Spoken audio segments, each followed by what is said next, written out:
Wait, you've got to calm down. What do you mean, calm down? You know what happened last Thursday night? Ric Flair leaves the building. Ric Flair, the Nature Boy, leaves the building. Gets the car ready.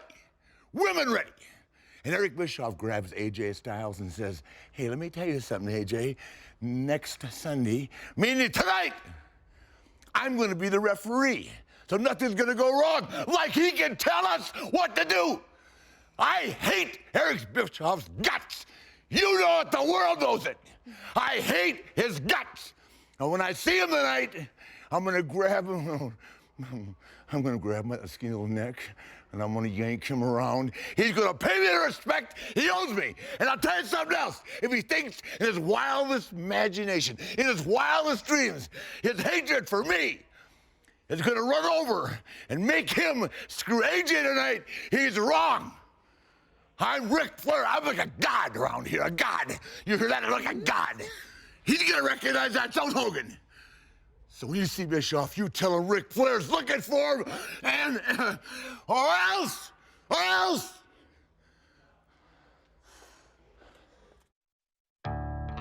Tonight, 8 superstars will have their sights set on the ultimate prize in TNA wrestling. 8 will step in between the ropes. 8 will battle. 8 will risk it all. But 8 will become 4. 4 will pay the toll. 4 will hit harder. 4 will walk a higher path. 4 will become 2. 2 will emerge. 2 will clash. 2 will fight. 2 will show us their hearts, their passion, their souls. I am the next. I'm their next TNA World Heavyweight Champion. TNA World Heavyweight Champion. And I will be the next TNA World Heavyweight Champion. TNA World Heavyweight Champion. TNA World Heavyweight Champion.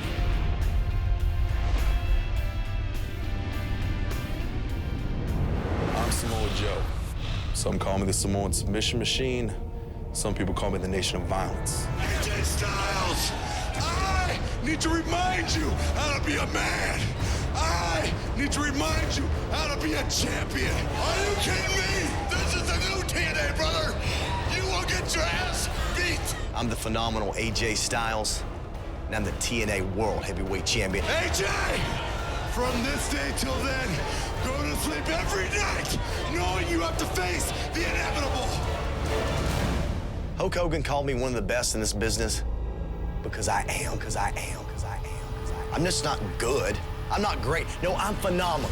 My prediction is all-out destruction, an absolute war of attrition. A man will go in there, he will take a belt from another man and leave him laying in a pile of his own blood. But I can guarantee you, I will be your next TNA World Heavyweight Champion.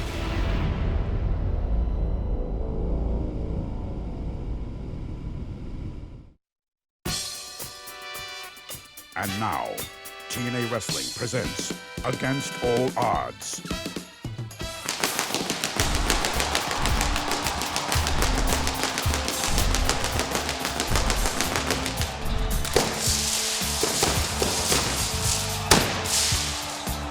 Tonight, live from Orlando, Florida, the phenomenal AJ Styles with the Nature Boy Ric Flair defends the TNA World Championship against Samoa Joe with Eric Bischoff as referee.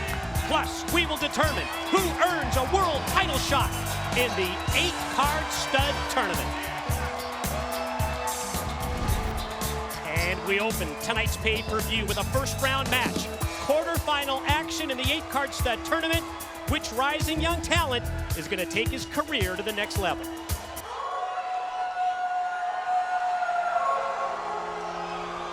Ladies and gentlemen, this is your first 8-card stud tournament quarterfinal match. Scheduled for one fall with a 30-minute time limit. Introducing first, accompanied to the ring by Chelsea from London, England, Desmond Wolfe. Well, Mike, I tell you, it's great to see Chelsea back. Yeah, it's great to see her back, and you know what? Her front's not too bad either, Taz. Yeah, now on the front, speaking of Chelsea's front, see that heavy-duty diamond necklace? How much was Chelsea running around bragging about her Valentine's Day gift that Mr. Wolfe gave her? I heard it all afternoon, and I guess we should say Happy Valentine's Day to everybody watching Against All Odds, but it seemed to be the most important thing on Chelsea's mind today, wasn't it?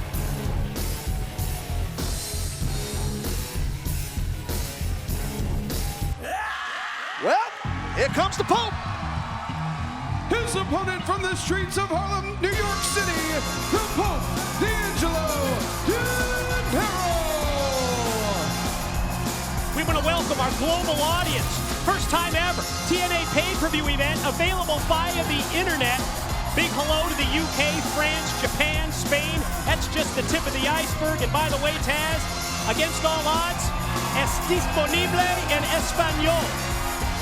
And how do you say money in Espanol? Dinero, right? You got it. Oh, that's it, right? Dinero's falling from the sky here. The Pope's congregation almost blew the roof off the joint here. I am amped up for this match. We just started this show. And in this tournament here, these two men, Wolfe and Pope, talk about intriguing.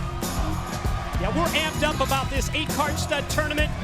And Taz, let's just discuss this overall tournament format. Realistically, only the strong survive. The eventual finalists must compete in 3 high-pressure, high-stakes matches. It's win or go home. Absolutely. I think the most important thing for each competitor in this tournament is don't look past your current opponent. You don't want to do that because then, it's a good way not to advance. That's a cool little present right there for that young man. Just giving out some shades. You talk about the focus that these competitors must maintain. It's got to be difficult, though, in a tournament situation that you can't fall victim to that look-ahead factor. Oh, it's one and done. I mean, this is not like a losing bracket. If you don't win your match, it's one and done. You have to win the first match. Oh, else you're done.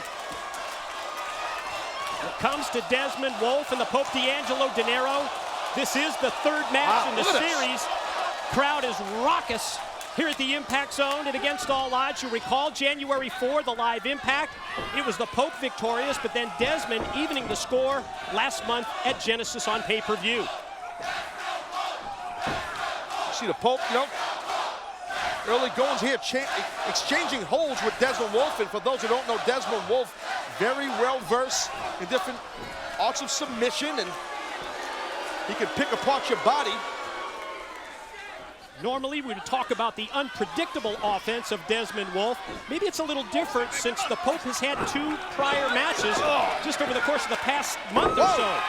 Well, yeah, I would think, look at that nice counter and reversal by the Pope. I think the Pope, and this stands for most athletes, most wrestlers here at TNA. Once you compete against a person a few times, you get to know those little nuances that he does and doesn't do. Potentially, it's the ability to hit your opponent with something that they haven't seen before that could be the difference maker in this match. Pope very smart right there. Counters Wolfe and doesn't rush in and get overzealous. Picking his spot with Desmond Wolfe. That's the way you want to wrestle Wolfe, in my opinion. Ooh! Now Wolfe caught him first off guard with the boot. But the key is that quick follow-up move, the European uppercut, but the Pope's got an answer. Well, I think the Pope, look at this. He's feeding off the congregation. Oh!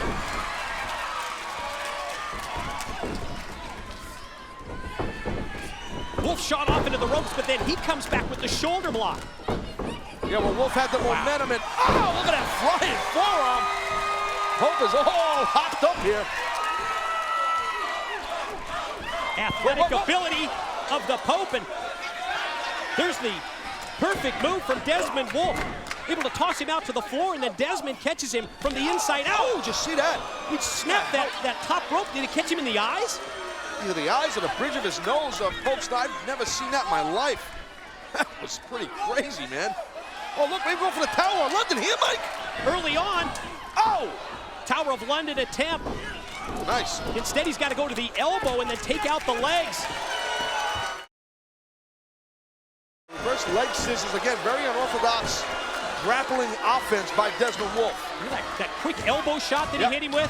You think about it down the line, that's the perfect move to set up that Tower of London if he goes back to the well again with it. Absolutely, and Desmond Wolfe, a very ruthless competitor. While Pope's arm was hammerlocked, Wolfe drove the Pope's shoulder, his AC joint rotator cuff area into the top turnbuckle. Of course, stamina, so important when you're talking about a tournament condition. The fact that you're going to have to compete 3 times if you're going to make it to that finals match. At the same time, Taz, it's also one of those situations where you can't really hold back because it is win or lose. It puts you in a very tough predicament. Exactly, and that's what I was saying at the top of this match. You really got to try and just stay focused on your current opponent, no matter how long the match takes. Do what you got to do to win the match. Because if you don't, you're out of the tournament. You're out of the opportunity to be the #1 contender. Oh, my God. That's got to be it.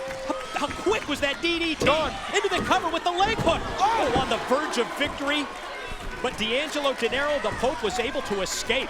Talk about the snap behind that DDT by Desmond Wolfe.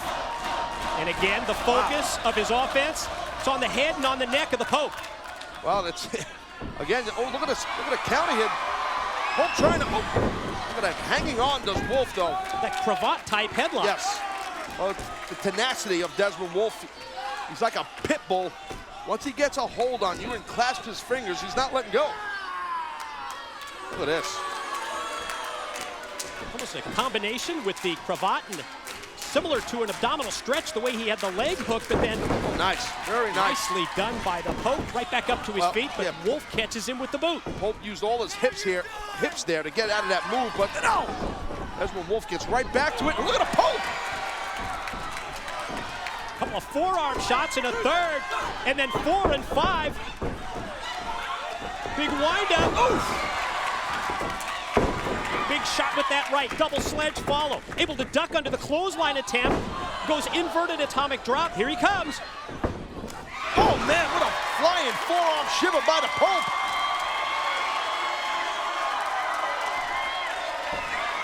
Wolfe dazed. Back up to his feet, back up to the vertical base. Immediately dropped with the chop. He caught him with that coronation. First it was the Pope slam, and there is the coronation. Pope brings out the coronation. It's all over but the shouting. Pope might advance right here if he can hit what he has in mind. Got it. Cross body to perfection. Here's 2. Oh! Whoa! Now that was close. Yeah, I think maybe the back of Wolfe's head hit the mat real hard on that cross body, but maybe not. But it's counter. Yeah, quick double leg. Goes to catapult him into the corner, but no contact made with the turnbuckle. Elbow from the Pope. Momentarily rocks Desmond Wolfe, but he's right back to his feet. He is set up now. Pope set up for that Tower of London, Mike. Gonna go to the well a second time. Pope's trying to stop Wolfe. Right back to the neck and throat area. Mongolian cross chop in the corner. And now gonna go superplex. That's the tippy top rope, folks. Whoa! Desmond Wolfe superplex off the top.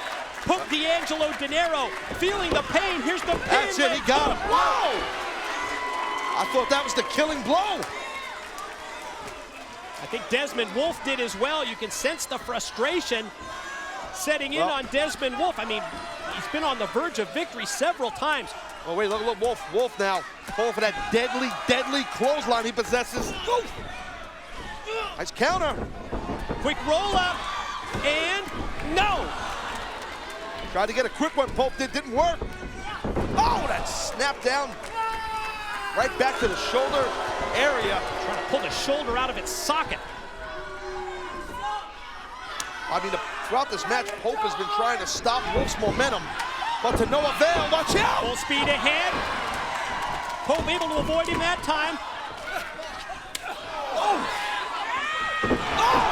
God almighty! Snap the neck of Desmond Wolfe. Oh, the Pope has got the support of the impact zone. Tonight and against all odds. He pans it down. Yeah, here it comes. He's got him in his sights. Bam! Yeah, don't count to 3. Just say D'Angelo Dinero Express. Here's your winner, the Pope, D'Angelo Dinero. Hell of a matchup to kick off against all odds in this all-important 8-card stud tournament. The Pope advances in the tournament. What a match, man. Wow. Boy, the competitive nature of this opening match and against all odds, it's a reflection of what the 8-card stud tournament is all about. Let's revisit it, Yeah. Taz. Well, for most of the match, in my opinion, a good portion of it, Desmond Wolfe had the advantage, and Pope was kept trying to come back and stop Wolfe's momentum. Hit a lot of high-impact moves, but then this one was the most high-impactful. That was it. And that was the DDE, the D'Angelo Dinero Express, and that proves the difference.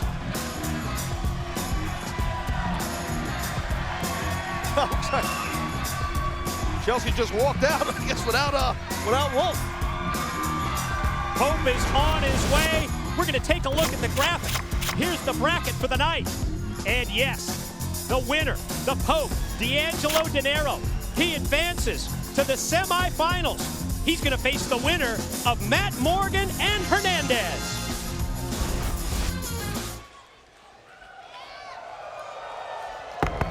Bischoff. Guess what? I got a problem. What makes you think you can make yourself the special referee tonight in the match between Styles and Samoa Joe? Why? At the end of the show Thursday, you just said, I'm God. Guess what? There's one wrestling god at TNA, and that would be me. And if you want to make an executive decision, you'll go through me. I'm Styles' manager. Let's back up just a minute, Rick. Let me see if I get this straight. You come barging into my office. You raise your voice to me. I'm getting the distinct impression that you're threatening me, all because you're pissed off that your boy is in a match with Samoa Joe and a referee that you can't buy. I don't need to buy. Right? You're talking about the greatest wrestler in TNA. Styles doesn't need a referee to be bought. He'll win because he's the best man. And you'll win because he's managed by me. How about that? Well, how about this? The stripes I'm wearing out there tonight, when you see me in that black and white shirt, know one thing, Ric Flair. I'm going to call it right down the middle. And I advise you one thing, just one thing. Keep your distance. Got me? No, I've got work to do. And so do you.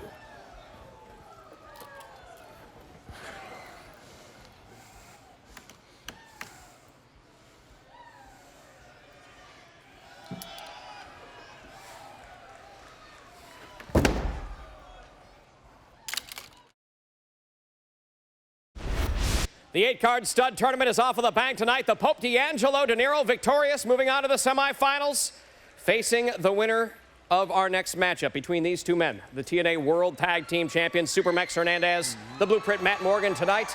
Two of you going into battle this time on opposite ends of the ring. Let's get one thing straight, JB. We are the TNA Tag Champions. That's the most important thing to us.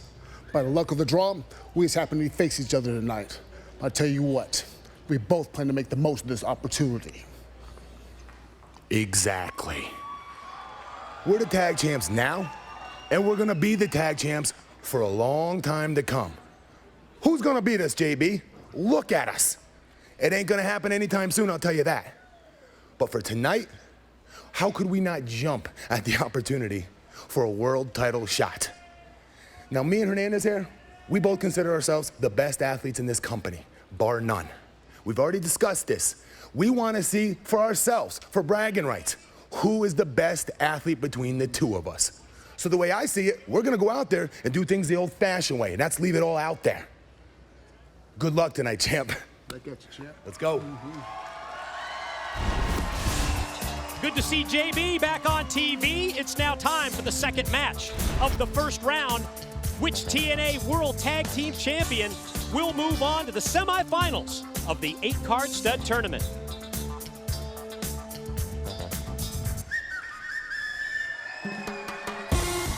Ladies and gentlemen, this is the next match in the 8-card stud tournament quarterfinals, scheduled for one fall with a 30-minute time limit. Introducing first from Houston, Texas, one half of the TNA World Tag Team Champions, Hernandez. Well, kind of a unique situation here when you have the tag team champions having at it to become the #1 contender for the TNA Championship. Yeah, especially with those major ramifications, that potential world title shot at stake.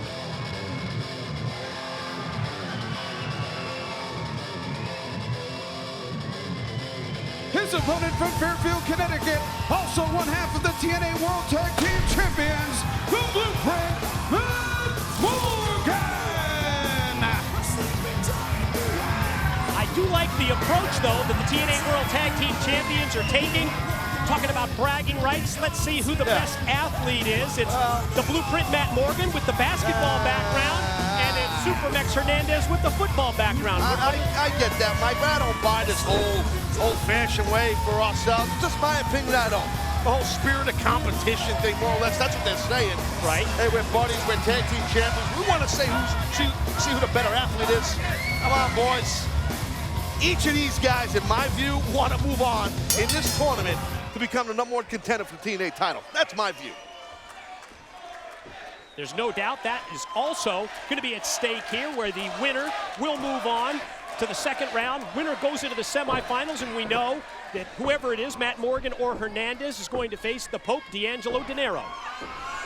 This is, I'm curious to see what happens here in this matchup. Both of these are young lions right here, both very powerful athletes.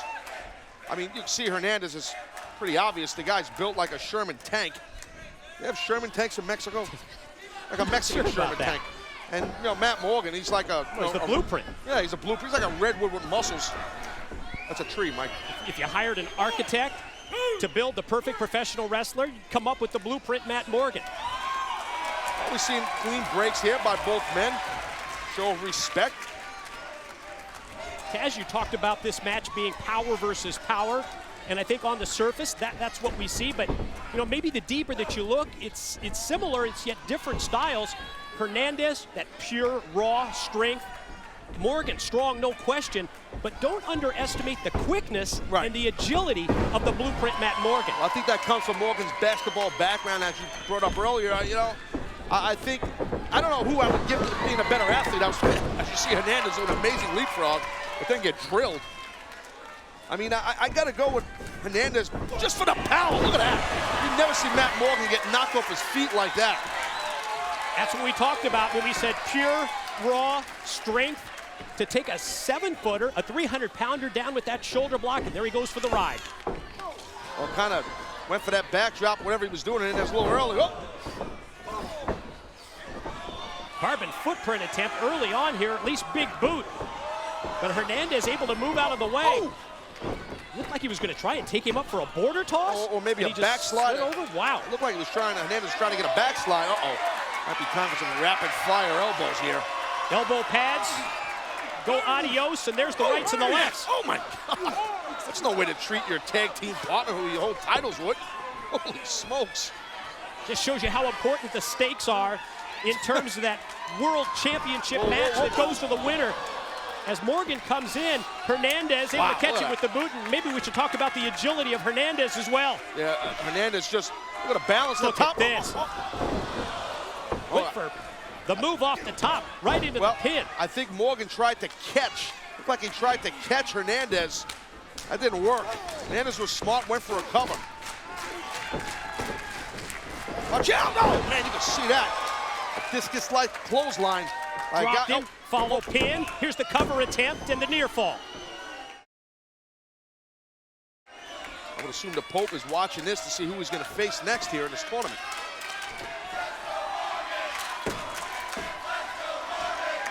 Hernandez, while he's back up to his feet, he's a little rocky in the corner, almost using the ropes to hold himself up, and I think Morgan senses that. Well, that might knock the cobweb loose.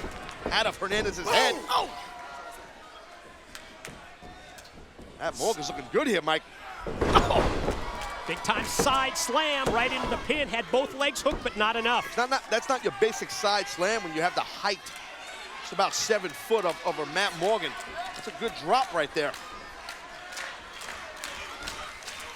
Right now, Hernandez has to do just what he's doing. Try and maybe work to the body a little bit. Try and get some momentum on his side. That'll stop the momentum, won't it? Yes, sir. Yes, sir. It did. Just like that. The perfectly placed elbow. It drops Super Mex in his tracks. And the blueprint, Matt Morgan. You can see he's favoring his midsection there.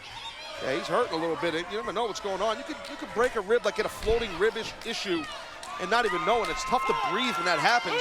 And it shows some nasty body blows by Hernandez on Morgan, so that could have did it. Something you have to take into account when it's a tournament format. Yeah. The possibility of an injury. That's why I'm the blueprint. There's no confidence problem for Matt Morgan, right?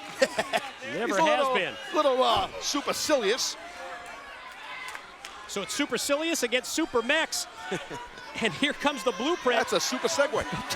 Up to the apron, he measures. Watch out! Oh! Drops the leg right across the chest and neck. Gonna roll in here. That might be enough, man. Senses he's got Hernandez in trouble. He's got his partner down for 2. Yeah, Hernandez didn't have that much in that kick out. Got to assume Matt Morgan might be getting a tad frustrated. But that's the thing, when you face someone as powerful and stout as someone as Hernandez, they can sustain a lot of punishment, and Matt Morgan has no problem dishing that punishment out. Short arm clothesline, holds the grip, brings him right back up and caught him a second time. Right down, drops down into the pin. Still life, left in Super Mex. Mike, Morgan's telling Hernandez, stay down, stay down. I don't know if it's a thing where Morgan doesn't want to punish Hernandez anymore. Maybe wishful thinking. Yeah. Hey, listen, Hernandez wants this opportunity to be the number 1 contender and win this tournament as much as Morgan does. Exactly. You're talking best athlete, bragging rights, potential world title shot. I don't think anybody's going to stay down. Clubbing blow from behind. Again to the ribs, Mike. See Morgan grabbing at his oblique area, rib area. Reversal by Hernandez sends the blueprint into the corner, but he's still able to elevate Hernandez and then shocked him that time with the headbutt. It's a very good headbutt to boot. Whoa! Slingshot in, shoulder block by Hernandez. Can he take advantage though? Well, both men are down. Who's going to get to a vertical base first?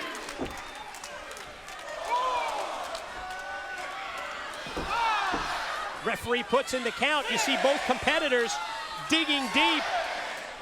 Both up almost at the exact same time to a knee. Blueprint first to his feet. Swing and a miss with the clothesline, but Hernandez is right back to dropping. And the second that Morgan gets up, he's down again. Well, here comes Hernandez. Watch out! Splashed him in the corner. Brings him out to the middle and just overpowers him down. Guy is a beast, Hernandez, I'm telling you. Super Mex thought he was going to get the victory right there. Look of disbelief on the face of Hernandez when he didn't get the 3 count. Uh-oh. Back body dropped attempt by the blueprint. Maybe not such a good idea. No way. We've seen Hernandez. This is incredible. This delayed vertical. But this is a 7-footer who's 300 pounds. Look at how wide the base is of Hernandez. That's bringing his power right there. This is remarkable strength. My man's a freak. How long is he going to hold him here? Somebody's get the stopwatch. This could be a record. As long as he wants to hold him. Wow. That'd be like, what, 15, 20 seconds easy. Hey, that was amazing. That was impressive as hell. And Morgan doing the right thing, rolling out of the ring, trying to get his wits about him. Hernandez should try to capitalize on that right now. Look at this. You may get your wish. Super Mex is flying. Oh, the big man airborne. Did you hear that splash and the thud of the blueprint? Yeah, Matt Morgan? but I got a funny feeling that Hernandez might have popped his shoulder. Yeah, I see it. Let's take a replay, check out at the replay here. Let's see what happens to Hernandez. Nasty impact, we know that much. Look at the height here. Or maybe when he braced his... I think the landing was bad when he tried to break his fall. Exactly, and that could pop your short. See here. Oh, Yeah, that's what it is. You see how his right hand, wasn't it, or his left? I'm not sure the way he went down. Wait. Morgan saying, I don't want to win that way. I don't want to advance that way. And the referee was right in the process of counting Supermex Hernandez out. Well, we said earlier that we just love the approach that these two competitors have to proving who the best athlete was. And the blueprint helps his tag team partner, allows him to get back in. Hey, don't speak too soon. Wow. Helps him what? Hammerlock tosses him into the corner. Got his and tights. then he hooked the tights and got the pin. Kidding me or what? Morgan! He hooked the tights. Wow. I mean, you're talking about bragging rights, the best athlete, and then you take a shortcut like that? I can't believe that. Well, call it a shortcut. I call it effective.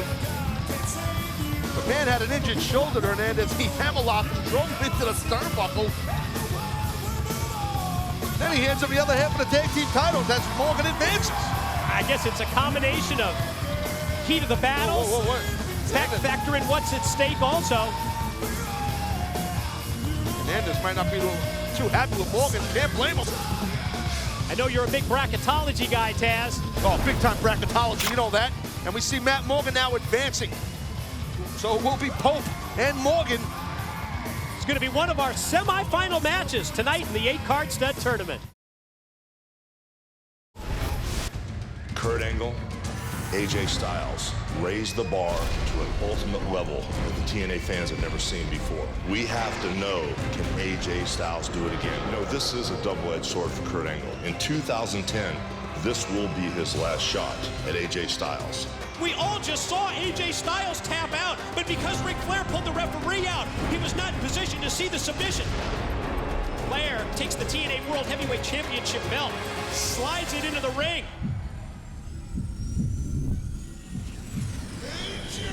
You can talk about being influenced by the dirtiest player in the game, but I have to admit, I never thought that we would see this from AJ Styles, Ric Flair or not. I mean, Kurt Angle has lost any opportunity now at AJ's title in 2010. Let me tell you something, Ric Flair. You don't run this show around here, brother. I do. And because of your interference at Genesis, I'm going to give Kurt Angle another shot at the World Heavyweight title. And if you stick your nose in that ring, I'll gratefully grand slam AJ Styles, disqualify his butt, and give the belt to Kurt Angle, brother. AJ's in the middle of the ring, locked in the ankle lock. AJ might not have no choice, Mike, but to tap out. He's gonna break his ankle. Instead, he rolls through. Counter. What the hell just happened here? Referee Earl Hebner just called for the bell.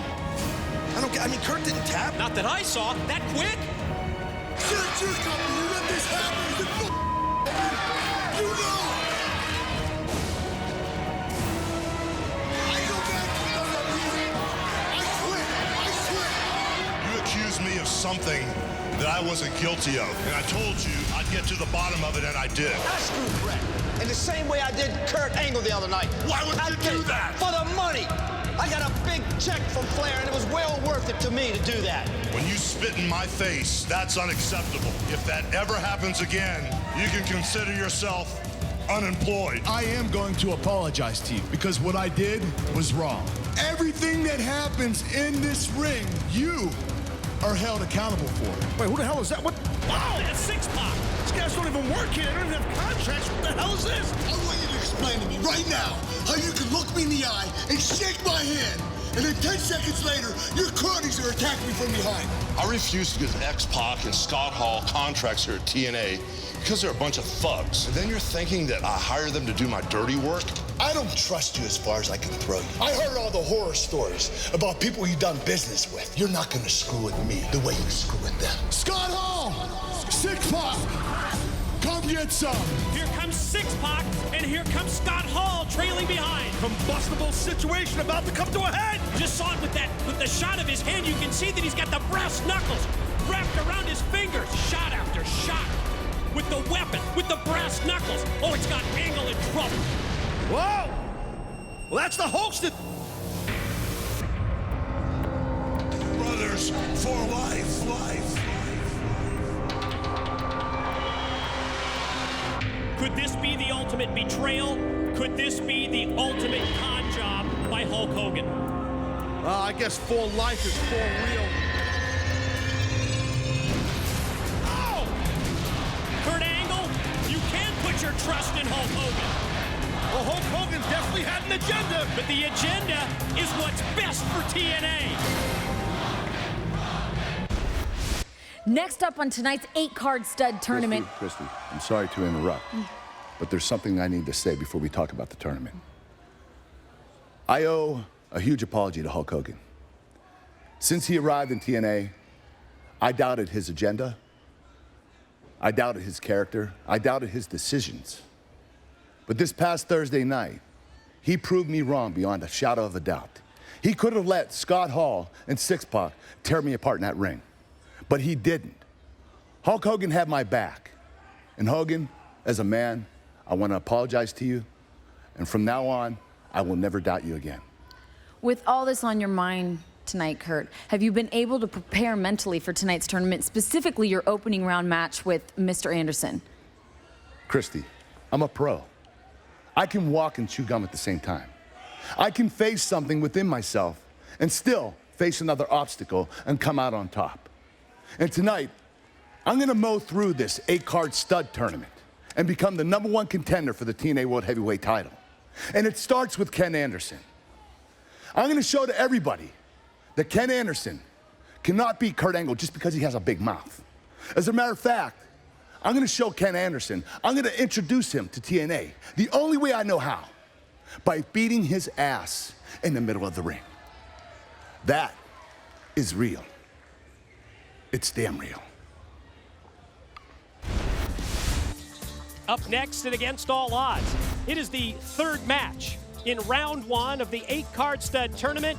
Who's going to move on to the semis? The man with the unlimited potential or the Olympic gold medalist?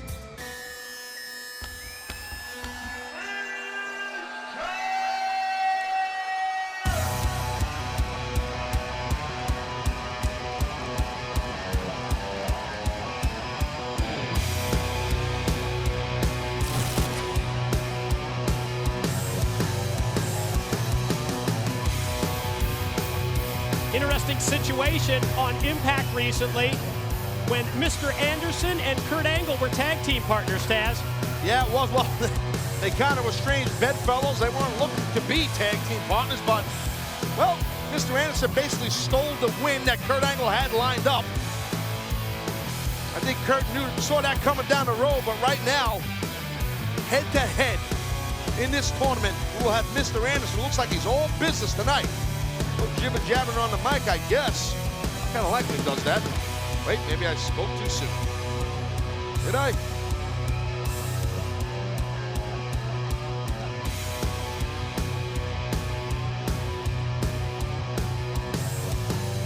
What the hell is he doing? Ah, there you go. Ask, and ye shall receive, Taz. Mike's got a mind of its own. Must be on Viagra.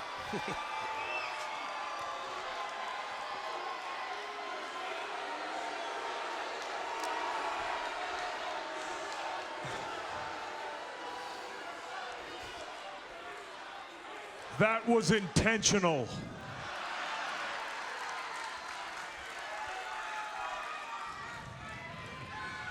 Ladies and gentlemen, for your viewing pleasure, the winner of this next contest, and the one after that, and the one after that, the next shut up.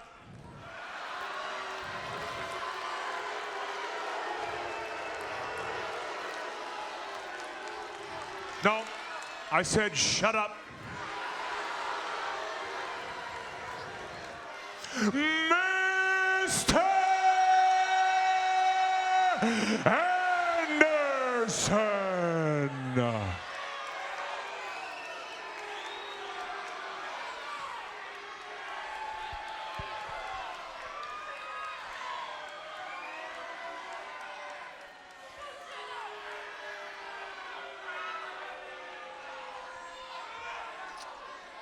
Anderson.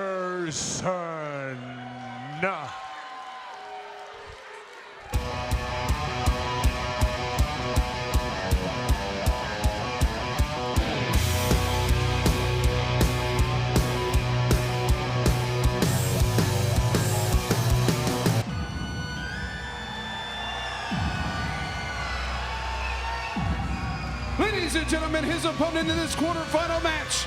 He's from Pittsburgh, Pennsylvania. He is professional wrestling's only Olympic gold medalist. He is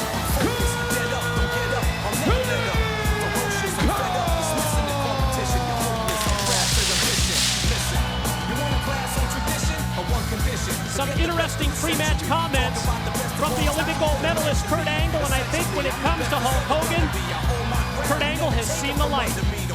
I think Kurt Angle, he did the right thing. It takes a big man to stand up there and apologize from his heart.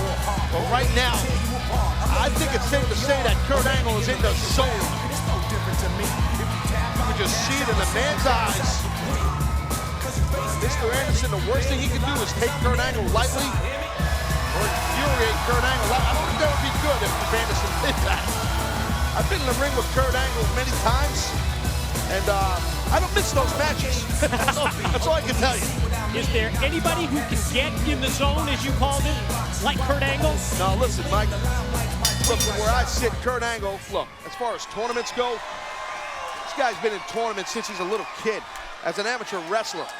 So he understands what's at stake here. He understands how to advance in tournaments. It's got to give him a huge edge, to me, over anybody else in TNA that would compete in this tournament kind of setting, just because of that experience he has. He knows how to pace himself as well. He's a 13-time world champion. See right there, some guys, they get round kicked in the thigh, like Anderson just did to Kurt. They would get upset and get hot. Kurt did. He's gonna pick a spot and pick a leg and sweep it, and now go for an ankle lock. Wow, early. Almost got it. Now Kurt doesn't rush in. You also have to be impressed, though, with the quickness and just how Mr. Anderson was able to react and stay away from Kurt Angle's attempt. Well, and listen, it's well documented in the industry, Kurt Angle's credibility and what he can, oh my God, what a headlock takedown. That was nasty. I mean, it's well documented what Kurt can do, what his background is, you know, who he is. He's an Olympic gold medalist, for God's sakes. I mean, isn't that a tournament that you win? That's a pretty big tournament. You know what I mean? Yeah. So it's like. With a broken neck? Yeah. Yeah, I mean, you know, and Mr. Anderson, I think like most competitors who face Kurt Angle, has that respect for Kurt, even though Anderson might not show it on the outside. My opinion. Ooh! Explosive shoulder block as he came off the ropes. Goes right back to the side headlock. Yeah, Kurt keeps a wide base.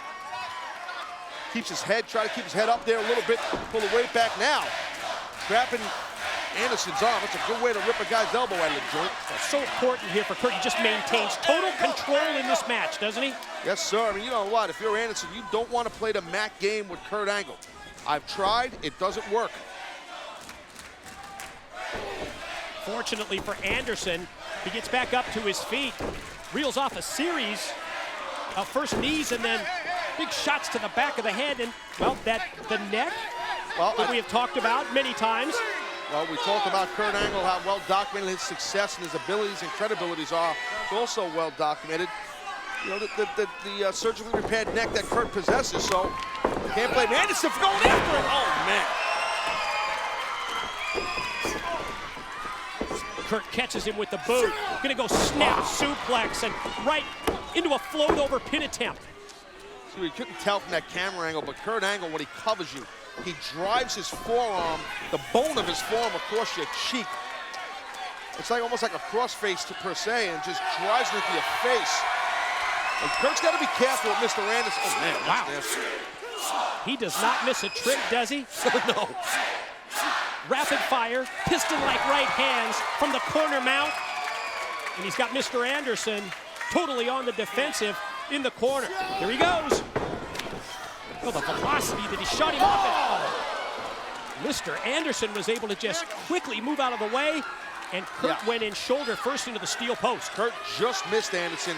Kurt really brought a load of ferocity and intensity into that attempt of a shoulder into the gut. This is now where Anderson's most dangerous.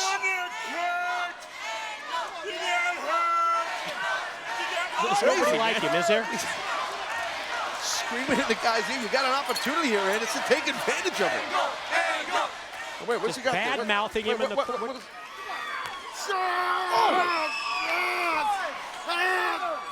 I think that's the metal that Kurt wears around his neck, and Kurt had it. I think the referee draped over the steel post, and Kurt's busted up. God. Oh my God, you're not kidding. Oh, what the hell happened there? And the referee could not see what happened. Anderson was hiding the Kurt's medal. It was Kurt's medal, right? Yeah. Oh, God. Oh, you talk about a complexion of a match that has just turned a full 180 in just a matter of seconds. And now you're going to see the confidence of Mr. Anderson. Once you draw blood on a guy, you know now you got a great opportunity to beat him. And a guy like Anderson with his confidence, don't let Kurt battle back. Uh-oh. Oh! Dropped him with the DDT. Here's the cover. He's got the leg hook. No. Kurt's bleeding bad, and it looks like some of that blood might have dripped into his eye, which burns like hell, man. It's also going to affect his vision. Actually, he's losing a lot of blood here. It is. It's a combination of things with that cut. Can't blame the referee. He doesn't really know what happened. He would have to assume, I guess, that Anderson busted him open with a bare knuckle punch. Look at him wrench. Look at Anderson wrenching back on that rear chin lock. That's it right there. That's it. You can even see the blood on the metal of Kurt Angle. Oh, God, look at Kurt's head. This is graphic scene here, ladies and gentlemen. I mean, and I don't think it's any coincidence that Mr. Anderson is working on the head and the neck of Kurt. This is tough to watch, and he's screaming at the referee to ask him. Oh, yeah, because Anderson wants the match to end. Sure. The blood flowing from the head of Kurt Angle, even down onto the hand of Mr. Anderson. Kurt's still got life here in him. Mr. Anderson's he is bringing the violence here. Look, you can't, most people wouldn't like the way Anderson went about this, but he's got the match in his favor now, not playing against, going against the rules more or less, but here comes Angle, ever the battler. Boy, miraculous just to see him mount this kind of a comeback. Got Anderson rocked with the series of rights. That one really caught him, and then the clothesline takes him down just momentarily. Anderson back up to his feet, and Kurt's right there again. And that second one was brutal. That was brutal. Oh!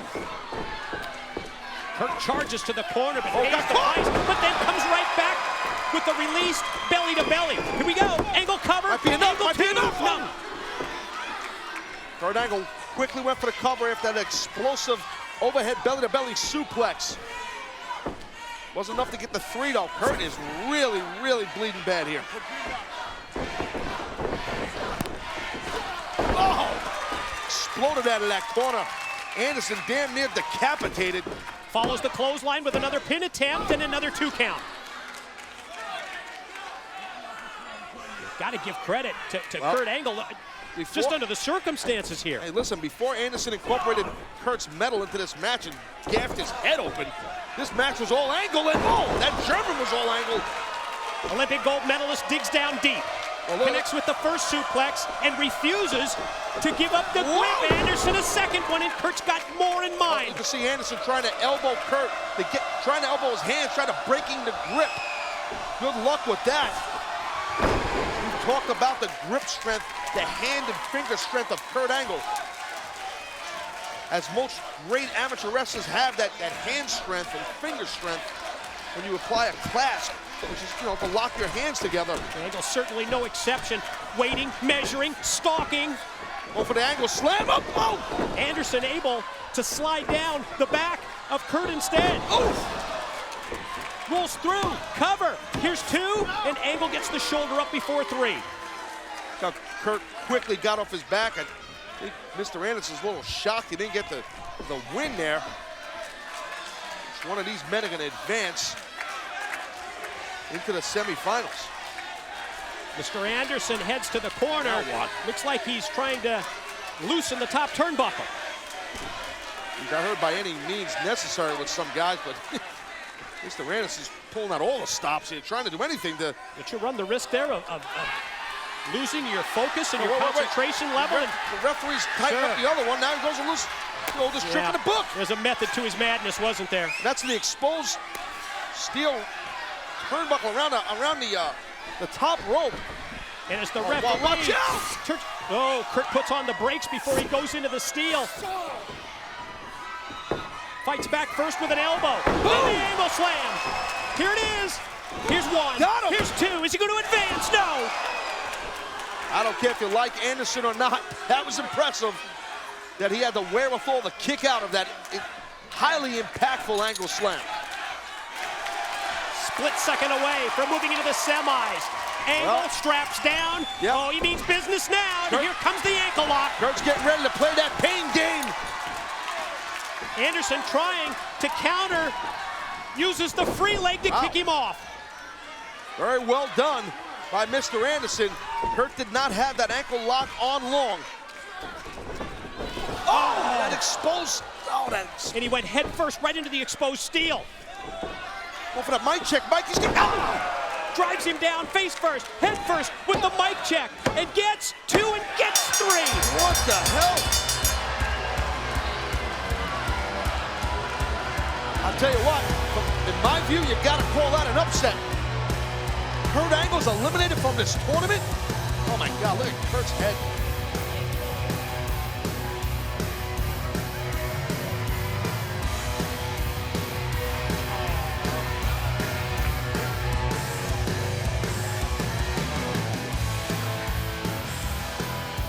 Mr. Anderson moves on in the 8-card stud tournament. Taz, I've got to agree with you.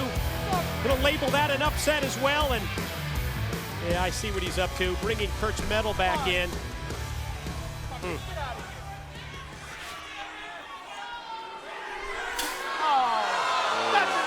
Are you kidding me? Wow.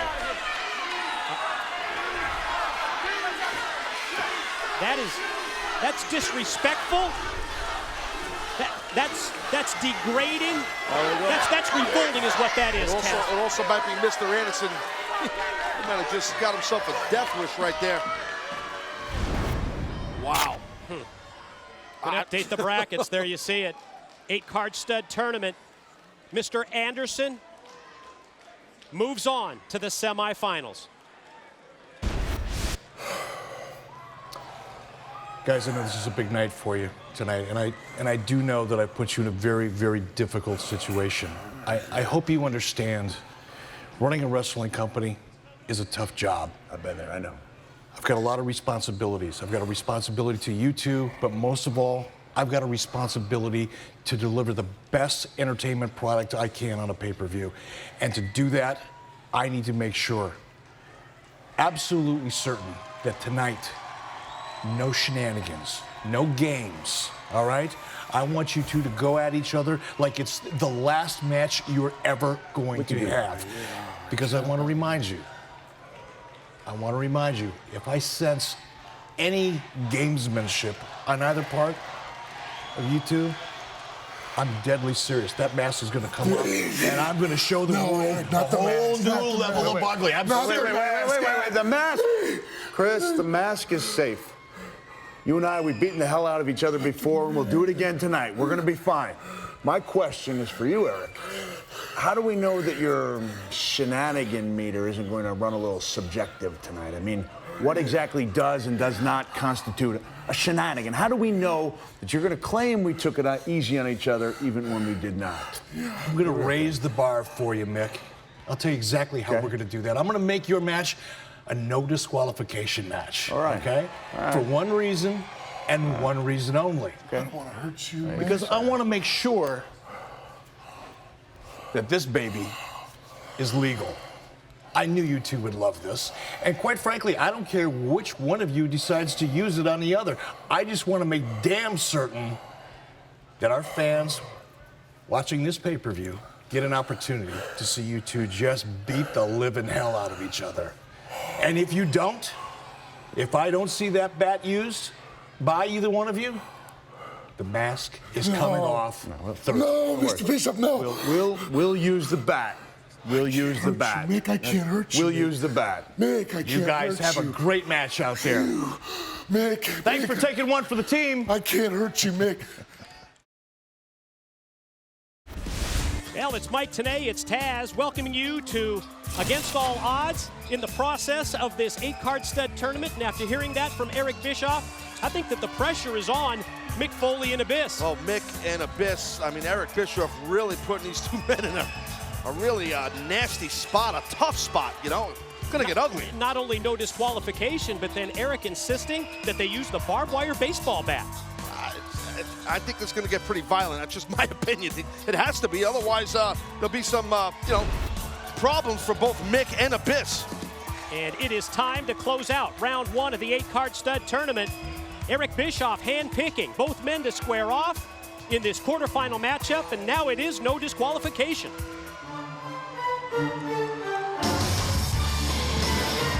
Ladies and gentlemen, this is the last 8-card stud quarterfinal contest, a no disqualification match scheduled for one fall with a 30-minute time limit. Introducing first, he stands 6 foot 8 inches tall. He weighs 350 pounds. He is the monster, Wolfe. You heard Abyss saying to Mick when Mick walked out of that situation there with Eric Bischoff, I don't want to hurt you, Mick. Also, Abyss is terrified that he has to lose his match if there is any shenanigans here, as Eric Bischoff put it, on Impact. Yeah, Eric Bischoff promising that if there's any collusion between Mick Foley and Abyss, that the monster will be unmasked this Thursday night on Impact.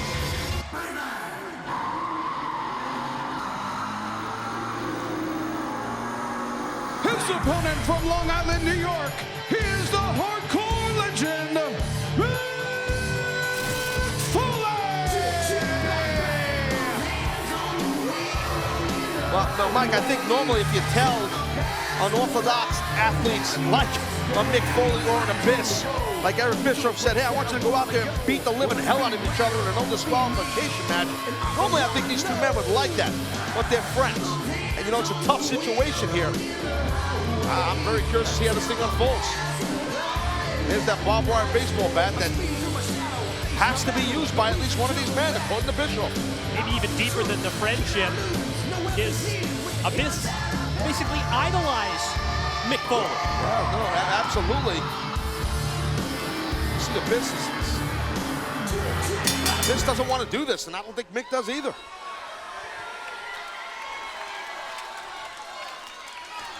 Kind of strange to see Mick Foley without the flannel shirt. I know that Eric Bischoff, none too fond I think, of Mick's ring gear.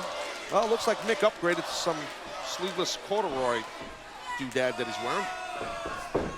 Corduroy doodad? Yeah. Looks like velour to me. Oh, Abyss now. I mean, I don't think this is exactly what Eric Bischoff had in mind here, but this thing just started, and it's a headlock by Abyss. You don't normally see that. 350 pounds, coming at full speed off the ropes. Whoa. Takes Mick Foley down, and the hardcore legend immediately, goes to pick up the barbed wire bat, and interesting to see Abyss just kick it away. Yeah, I mean, I think Mick is just trying to do basically what he's told to do, and you know, that's cool, but Abyss, we just saw him kick that barbed wire bat away, as you said. He doesn't want that thing incorporated.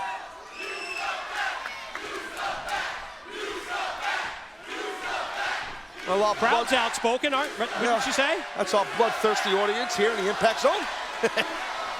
Well, let's see what Abyss... Second thoughts. He picked up the barbed wire bat, but then immediately tosses it down.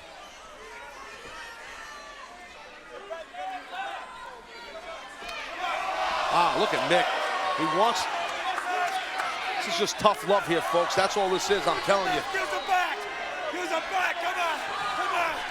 I mean, you hear Mick not only slapping him, not only punching him, but screaming at the same time, use the bat. Well, I think Mick is just trying to fire up Abyss to use the bat. It's just a very weird situation here. Sure is, and all to ensure that Eric Bischoff is happy. Oof! Well, it's a genius move of divide and conquer by Eric Bischoff. Let's face it. Oh! Let's not forget the fact that whoever wins this match, it does advance in this tournament. And moves into the semifinals to face Mr. Anderson as the steel chair comes into play. Again, folks, this is no disqualification, as we know.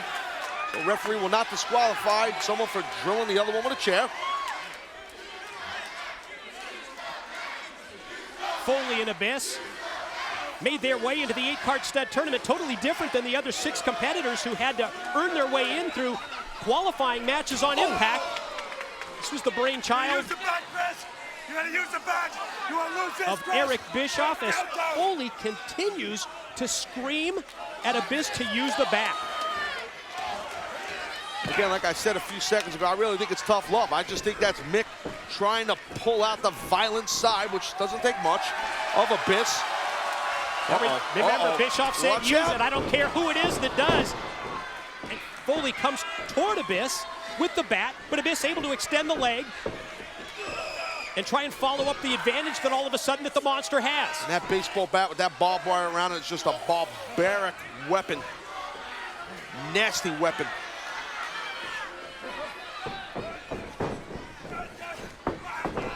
Oh! Foley shot off into the ropes, but comes off and connects with a spinning neck breaker. You gotta be careful with Mick Foley too. He can get into that zone and just snap too. That's what the hardcore legend is all about. Oh yeah. Drops down to his knees. It's almost like Abyss has been wrestling this match on a defense, just defending himself a little bit, and like he doesn't really want to do anything to Mick. Could you imagine what Abyss looks like without that mask though, Mike?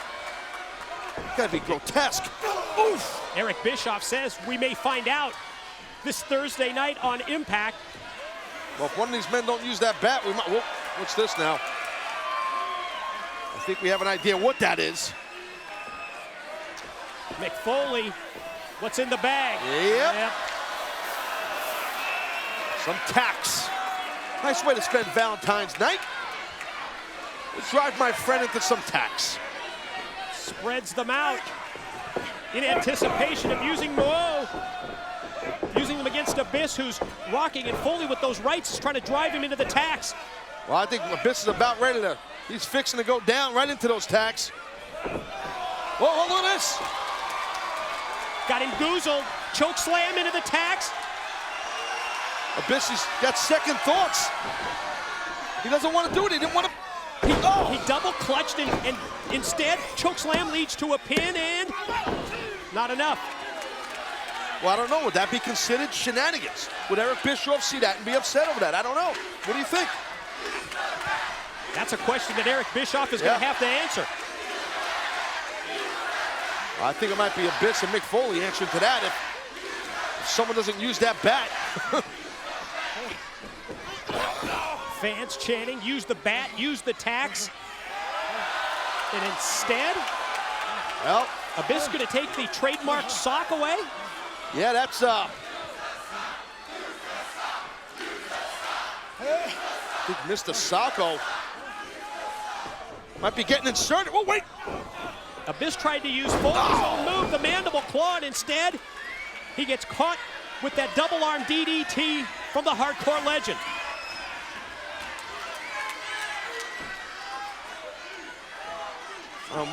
Mick's looking for something. I don't know what he's looking for. He just ankle picked the referee. Okay, no disqualification, so I guess you can do that. What the hell is Mick? Yeah, when you need a sock. Oh my God, that Mike Posey, it's well documented. He's got some cheesy ass feet. Yeah, watch out for the tacks, Posey. That's a good point. Oh! Abyss came at him first with the claw, but then Foley right back, big boot by the monster. Mandible claw applied with the sock by Foley. This is just a crazy match, just nuts. Looks like Abyss might be, he's fading away here. He is fading, he's down. Maybe fortunately the ring rope's preventing his shoulders from being down. You see that the referee checking on his condition. Posey raises the arm, that's one. That mandible claw's a nerve hold, actually. It'll cut the blood off to your head, right underneath the bottom of your tongue. Paralyzing effect. Yeah, exactly. This match is still going on. Again, no disqualification. This is just... Uh-oh.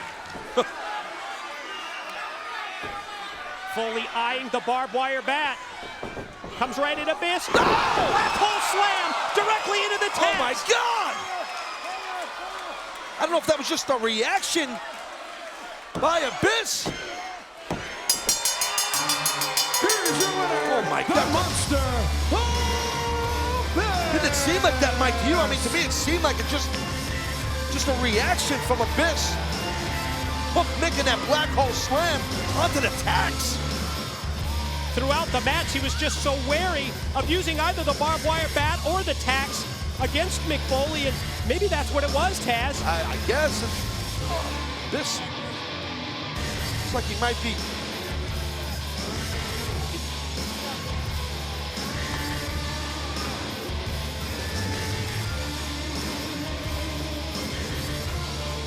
Abyss checking on the condition of the man that he just black hole slammed into the tax, checking it. He's taking the tax out of Mick Foley's back. At the end of the day, Abyss advances in the tournament here. Gonna update you with a look at the brackets as we complete the quarterfinal round.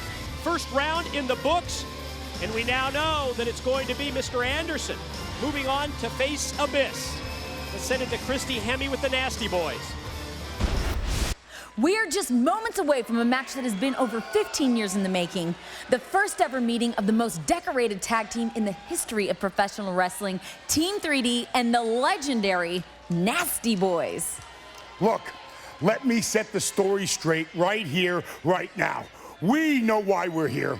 Everybody else thinks they know why we're here. Yeah, we're good friends with Hulk Hogan for years.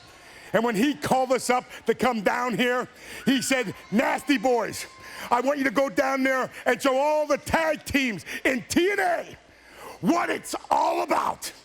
So tonight, it starts with you, Team 3D. Tell them, Sag. Exactly, and that's just the reason we are here. Because the Nasty Boys aren't bottom feeders. We go right to the top. And you just happen to be at the top, Team 3D.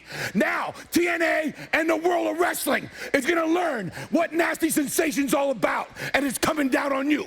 Because if we can't beat you, why are we even here? So get ready, everybody. That's right, stand up and check it out. Because Team 3, you're going to Nastyville, baby. You're going down because Nasty is forever, punks. You waited until me and my brother were in Japan. Then you showed up in TNA. You destroyed our locker room. We did a good remodeling place on Team 3D's locker room, and I was the Nasty Boys locker room. And then the next week you waited and you blasted both of us in the back of the head like a couple of punks. Welcome to Nasty. But last week, me and my brother took 2 steel chairs and wrapped them around your heads. Well, while you've been sitting on your fat asses for the past 10 years, we have been winning World Tag Team titles. There's no other tag team has ever come close to accomplishing what we have. The list goes on and on about legendary tag teams that have felt the wrath of the Nasty Boys. Now, Team 3D, you're on the Nasty Boys chopping block. People all over the world want to see Team 3D and the Nasty Boys kick the crap out of each other. Against all odds. We'll see you then. The Nasty Boys look to Nasty-size the most decorated tag team of all time, Team 3D.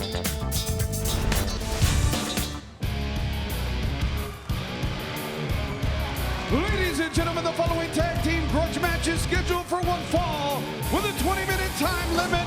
Introducing team number 1, hailing from Nastyville, USA, Knobs and Sags, the Nasty Boys. swear Nastyville is near Dudleyville. Just this side of parts unknown. Yeah, that's what I said. I know, it is near parts unknown. All kidding aside, these two men, two of the most hardcore, rugged, T3D, it's your time. vile, vicious men, I'm telling you, in the world of pro wrestling for many years. Are you ready for brutality? Taz, are you ready for violence? Hey, I love violence. I love it. I think you're in the right place at the right time. Damn right.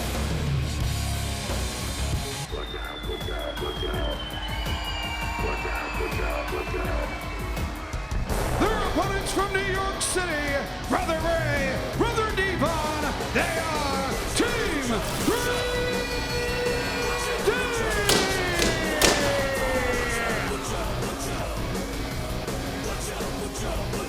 Well, looks like all four men, the Nasties and Team 3D, all got their game faces on. This is gonna be ugly, I'm telling you, man. Got to admit, since the arrival of Team 3D several years ago here in TNA, we have never had a tag team that's taken it to Brother Ray and Brother Devon like the Nasty Boys. Well, you're right, exactly. I mean, picking a fight, you know, Team 3D's been the bully. Now they're getting bullied by the Nasties, as we've seen weeks unfold here in TNA. First ever meeting of two of professional wrestling's most famous tag teams, and we've got it for you here at Against All Odds, and we knew that this was going to be violent and brutal. Well, if you're looking for hammerlocks and arm ringers and arm bars and leg bars, no, you're not going to see that. It's going to be a fight right here. The issues between the Nasties and 3D, certainly the disrespect that we witnessed when they took over the 3D locker room, but then you'll recall on Impact, Brother Ray, Brother Devon looking to become 24-time World Tag Team Champions, but the Nasty Boys interfered and cost them that opportunity. Yeah, yet they did. I mean, Matt Morgan and Hernandez, they've almost lost that matchup. But right now, we're seeing Team 3D fire back here. Oh, wow. Knobs landed hard, sent man. out to the floor, courtesy of Brother Devon. And then 3D with the double team clothesline on Sags. See, that's the veterans right there. That's the veterans of Nasty Boys. They're going to wrestle this match or fight this match their pace. They realized that Team 3D was building up some steam and they got out of dodge. It's a good strategy. Nasties slow it down, take it out to the floor. Opportunity for Knobs and Sags to regroup, well, both physically and mentally. Yeah, but it's smart also by Brother Ray and Brother Devon not running out there and wrestling the pace that the Nasties want to wrestle. Or don't fall into what might be a potential trap that the Nasties are going to set for you outside. Exactamundo. And the match is won and lost in the ring, so I said Mundo. So, you know, Team 3D waiting for the Nasties to get in there. Eventually, referee Jamie McGee will start counting the guys out because they're outside the ring. I'm waiting for that to happen. That's Jamie Tucker. Right.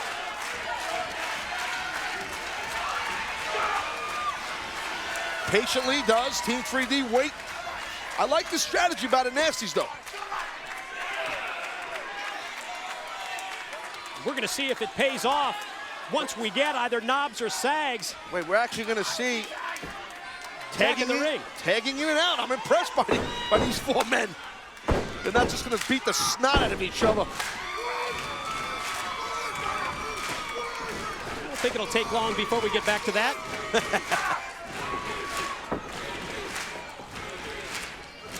Back to the basics. They lock it up, collar and elbow, and yeah, not surprised. Sags rather with the shortcut. Nags. With the knee. Big Sag sets him up in the corner, trying to rearrange the facial features of Brother Ray.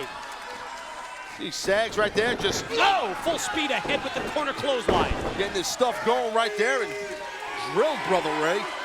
Combination of Sags and Nasty. The N and the A and the G. That's what it was. Yeah. Happens to the best of us. That's a Tenayism.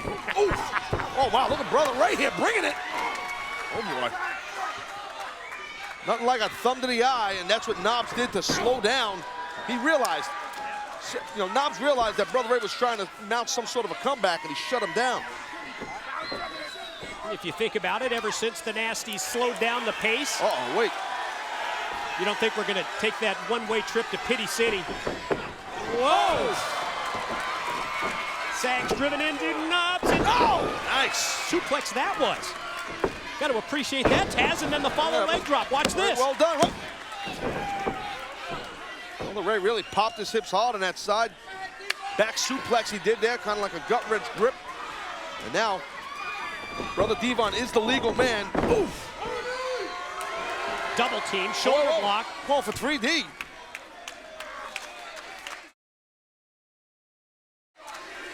But instead, Knobs able to convince Sags to roll out to the floor. Well, TNA audience, our fans here, they want some tables, and Team 3D notorious for tables. Hey, I don't think the Nasty Boys, I don't think they shy away from putting someone through a table. I'm sure they've done that in their career a few times. Maybe in a drinking establishment or two also. Strategy of the Nasties has been pretty successful to this point. Whenever you get that flurry of offense from 3D, they have bailed out and slowed down the pace of the match.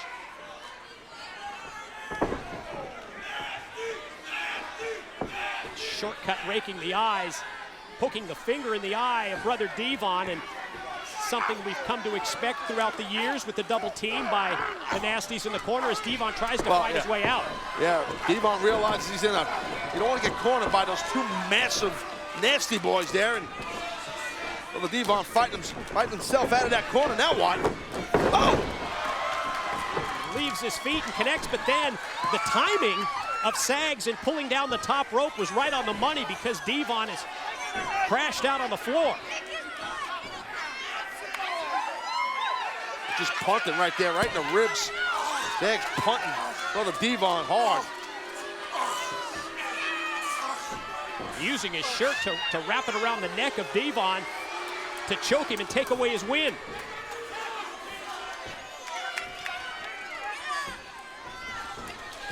That's Brooke Hogan there in the front row. Running close. Watch out! Sags, and then God! Brother Ray just couldn't take it any longer. Oh, man! Was that a shot? Damn, Brother Ray just hit Sags like he owed him money. What a camera shot we had as well. The cameraman went down. She saw the speed I of could Brother have a Ray. cameraman down, I think. And I'm not surprised. Knobs mid-ring slam, follows and drops the elbow across the chest and throat.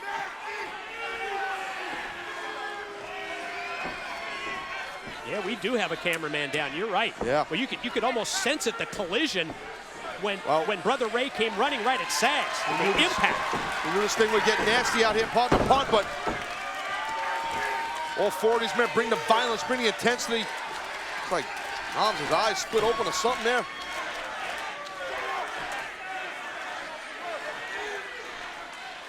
Sags in the corner with Devon down, putting the boots to him, and so important for Devon to get back up to his feet and try and fight his way back out.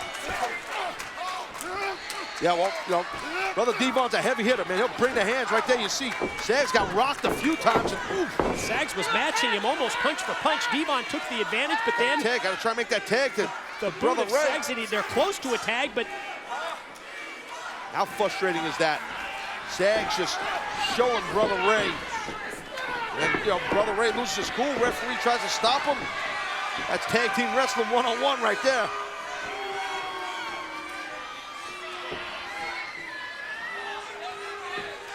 yeah, Devon and Team 3D in serious trouble at this point because Nasty's dictating the pace, and at the same time, they just have the upper hand here against 3D as Knobs to the basics with the abdominal stretch. I wonder how many times Knobs has applied an abdominal stretch in his career. I'm wondering that right now. Well done. Shots to the exposed ribs. Tag is in. And they're going to use that 5 count to use the double team and keep Devon from getting the tag in. See, the Nasties have a simple but fundamental game plan. I mean, it's nothing fancy. It's rugged. It's, you know, it's right in your face, smash mouth.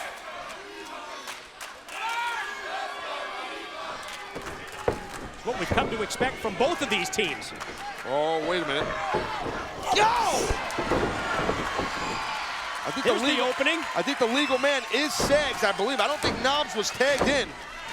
If Devon can regroup here and turn around and at least make eye contact with Brother Ray, he'll see, that's the problem. The collision that he had has got him dazed. There's the tag. And Brother Ray bringing those big right hands. Brother Ray was just stewing on the apron, dying to get in this. Whoa! It's like lifting a small foreign car. Watch out! Another one. Big slams for both Knobs and Sags. Gonna stack up the nasties in the corner. Forearm on his partner by accident right there.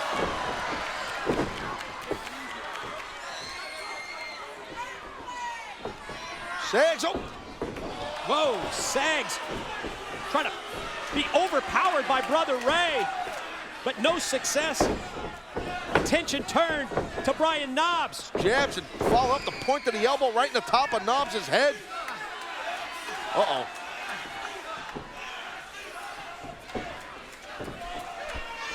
Brother Ray motioning to Brother Devon to head to the top. Little what's up on the way. Go for a little what's up for sure. Watch out! Oh!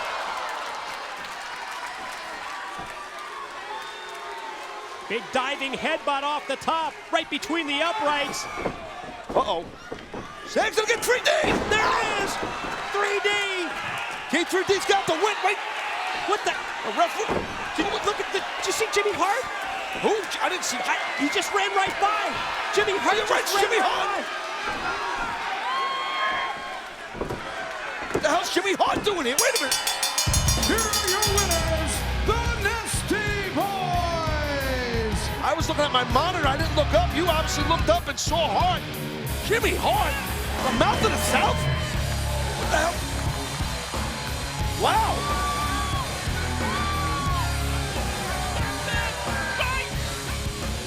Jimmy Hart comes to help the Nasty Boys? Well, Team 3D had this match won with 3D there and on Sags. Well, that was the key. They had the match won with the 3D, with the double team move. Jimmy Hart out with the helmet. Well, the helmet got the win. Couldn't really. Surprise, surprise! What just happened so quick? 2D, Dumb and Dumber! Yeah, surprise! Surprise, surprise! You hear what Jimmy Hart just said? Team 3D, Dumb and Dumber. First ever historic meeting between these two tag teams, and in the end, the Mouth of the South, Jimmy Hart, proves the difference as the Nasty Boys get the victory.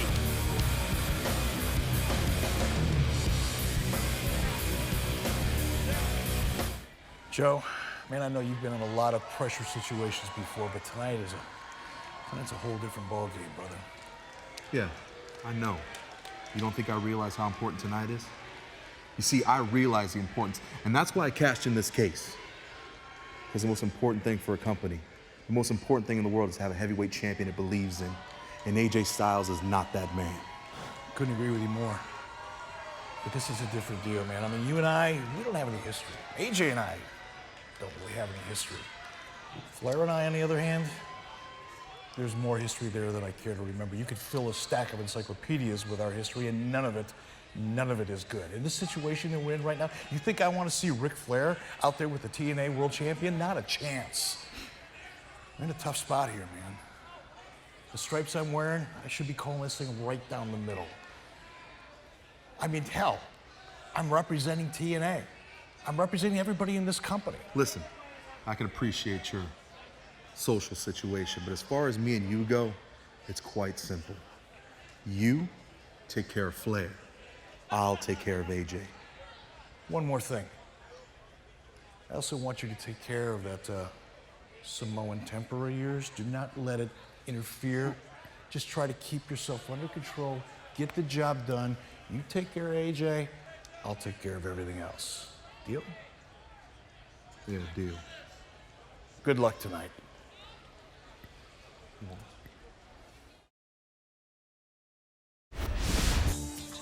Interesting conversation between Eric Bischoff and Samoa Joe in anticipation of that world title matchup. That's up later, but up next, here at Against All Odds. It is the first semifinal match of the 8-card stud. Who's going to move on to the finals of tonight's tournament? Well, here comes the Pope again. Ladies and gentlemen, this is an 8-card stud tournament semifinal match. Scheduled for one fall with a 30-minute time limit. Introducing first, from the streets of Harlem, New York, the Pope, D'Angelo Dinero. Mike, you know, Pope had some time now to cool down, chill out after the opening bout against Desmond Wolfe, which was big-time physical. Can that cool down be a problem, though, for the Pope? I don't think so. I mean, in my opinion, I don't think it's going to be a problem for him. I mean, maybe it will be. I don't think so. His opponent from Fairfield, Connecticut. He is one half of the TNA World Tag Team Champions, the Blueprint,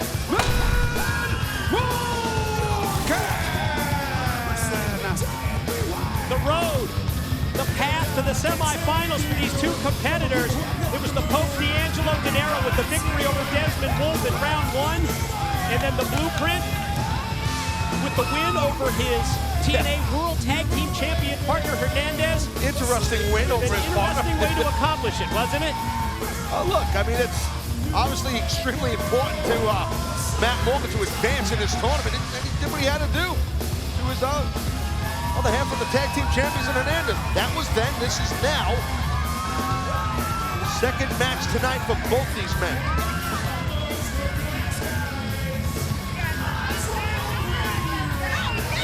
And for the second time, the Pope D'Angelo Dinero with a gift for one of our fans at ringside.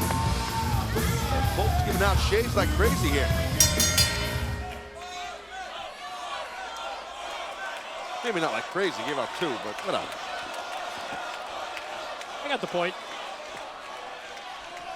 We talked about dictating the pace in that last matchup, and got to ask you the question, Taz, is this going to be a case of the Pope maybe exploiting what, to me, is a perceived quickness advantage against Morgan, or will the size and power of the Blueprint allow him to take control? Well, I think that's a good point on your part, Mike. I think if you are the Pope, you might want to try to do that.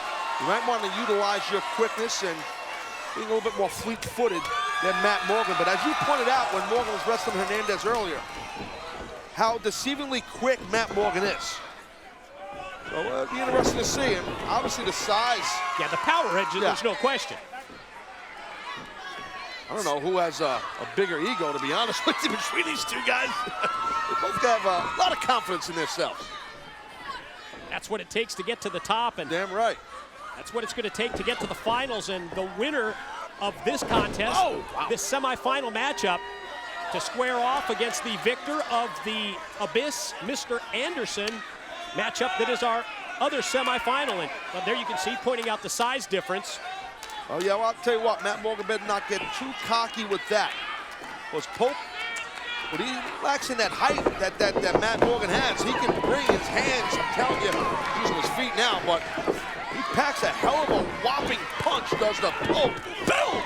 Part of it there. Probably no coincidence, the Pope working on the big legs, the long legs of the Blueprint. I think this is all in an effort to get Matt Morgan down on the mat. Yeah, well, and negate the size edge and advantage that he has, but that's where the power game comes into play. With ease, Matt Morgan. Wow. Just chucked the Pope right over the top rope. That was pretty hairy. I like the strategy of the Pope. I like that game plan to try and bring him down to size. Yeah, chop down that redwood. But at the same time, when you see the strength of Matt Morgan, boy, you just gotta question it. Oof. Man, Yeah, that was right to the side of the ring. Yeah, sickening thud right there. That was the Pope's. It just echoed all throughout the impact zone, the contact. Yeah, Pope's skull hitting that apron skirt. That apron, I should say. That apron is one of the harder parts of the ring. I mean, that's what it's all about, though, right? Use the tools that you have, even if it is the side of the ring. Hey, what you got to do here? This is to get into the finals. You got to win this match, and if you got to utilize staying out there before you get counted out and smash your opponent's face into the steel guardrail or the apron, do it. We've seen here tonight with this tournament how important it is, Mike, to be the #1 contender for the TNA World Heavyweight Championship. We're seeing what people are doing to each other here. You want to mess with me, bud? No. Don't have no elbow pads on. All right. Not going to stop him from the rights and the lefts, though.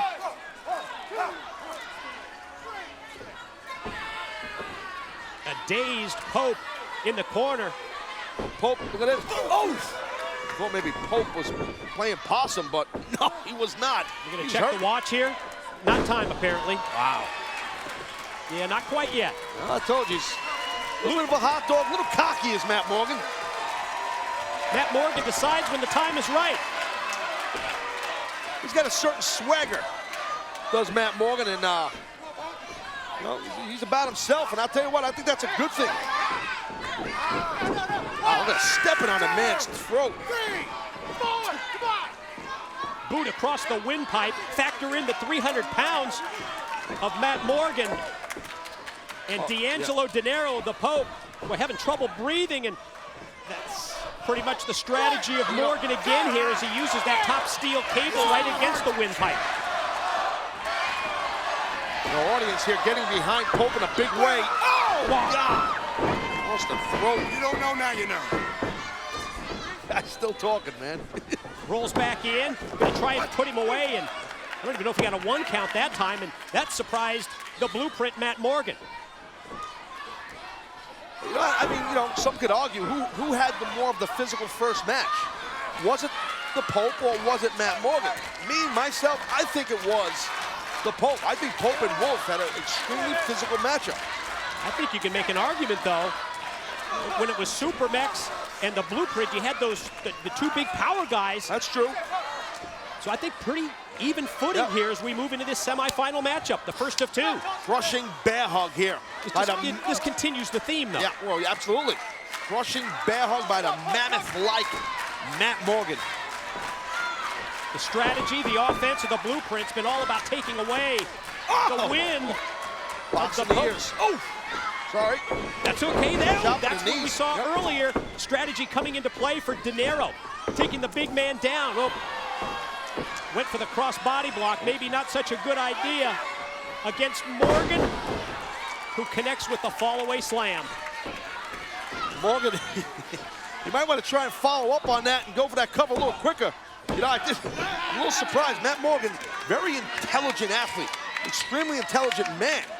And I just thought he should have a little bit more of a sense of urgency there to go for that cover after that. That's twice when it came back to haunt him, where he played to the crowd and didn't immediately go for the pin. I just think that's part of who Matt Morgan is, Wow, look at that! Tell you what he is now. He's not groggy by the Pope in that DDT there. Drilled Morgan. That came out of nowhere. But for sure, the Blueprint never saw coming. Morgan dropped on his head by the Pope and feeling the effects. At the same time, the Pope's in that recovery mode as well. Which one of these men are going to advance into the finals here this evening? We will crown a #1 contender tonight. Pope with the strikes in terms of the offense. The forearm shots. Wow, look at that. Kicks. Well, the Pope, 5 in a row and punctuated with elbows to the top of the head repeatedly. Pope sees the opportunity is there right now. The opening is there to bring the offense to Morgan, and good God, the Pope is doing it. And when has he been most effective? When he's had Morgan right at his level, right at his size. And Morgan on his knees at his side. Yeah, that's what it is. Bring him down to that size. And Pope's not a small man by any stretch. Oh, that Pope slap. Might have awoken the sleeping giant, instead dropped toe hold. Coronation time, maybe not. Whoa, that's it. Matt Morgan's going to the finals. Oh, that was close. An infuriated Matt Morgan right now. I don't blame him. I thought he might have had it, man.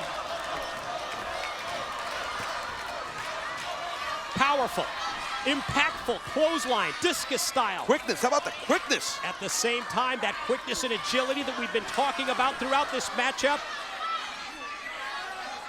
But not enough to gain the 3 count on the Pope, who is, right now, the Pope is in survival. Yeah, well, Pope right now is on thin ice. Big time jeopardy for Pope. But Morgan just throwing everything at the Pope. Series of headbutts in the corner. Got something in mind. Measures and went for the carbon in the corner. The footprint doesn't connect. Instead, he gets hooked up. Pope from behind, knees, pin. He did it. Here is your winner, the Pope, Dinero. Some way, somehow, the Pope advances to the finals. That was pretty cool. The congregation is loving it, and Matt Morgan is living. That, my friend, is called taking advantage of that split-second opening. Well, you're right, Mike, and that's what it was. It was a split second. And Pope saw that window of opportunity open for a couple of inches, and bing, he jumped right through it. Pope going to the finals, baby. Impressive win for the Pope. At the same time, frustration evident from the blueprint Matt Morgan, who was in control for much of this match, Taz. I don't think Matt Morgan has anything not to be proud of. He had a hell of a showing, Morgan did. Kind of stinks for him that he's out of it. He's out of the tournament now, eliminated. And this is the reason why the Pope was celebrating. Well, who's it going to be? He's done it. Pope moves on to the finals. Is it going to be Abyss? Is it going to be Mr. Anderson against the Pope in the finals? We're going to find out tonight, man. Mr. Anderson, a fantastic win earlier tonight against Kurt Angle. Now on to the semifinals and the 6'8" monster Abyss. Hey, hang on a second. Normally I don't like it when guys repeat themselves, but who was that you said I beat? You beat Kurt Angle. And oh, I'm sorry. What was that you said I did to him again? You beat Kurt Angle. No. I destroyed Kurt Angle. Destroyed! I beat the so-called greatest wrestler in the world, which nicknames are given, not chosen, by the way. By the by. Little old me. That's right. I'm the guy that everybody's looking at. I'm the guy that everybody's looking at to lead this company into greatness. I'm the guy that beat Abyss a month ago at Genesis. I'm the guy that's going to go all the way tonight, that's going to grab the title shot, that's going to then grab the title at Lockdown. I'm the guy. That's right. I'm the guy. I'm the guy they call Mr.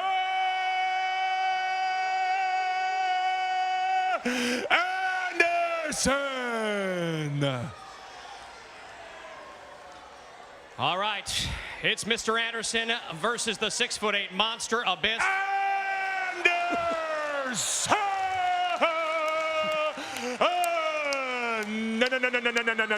No. Beat the ball.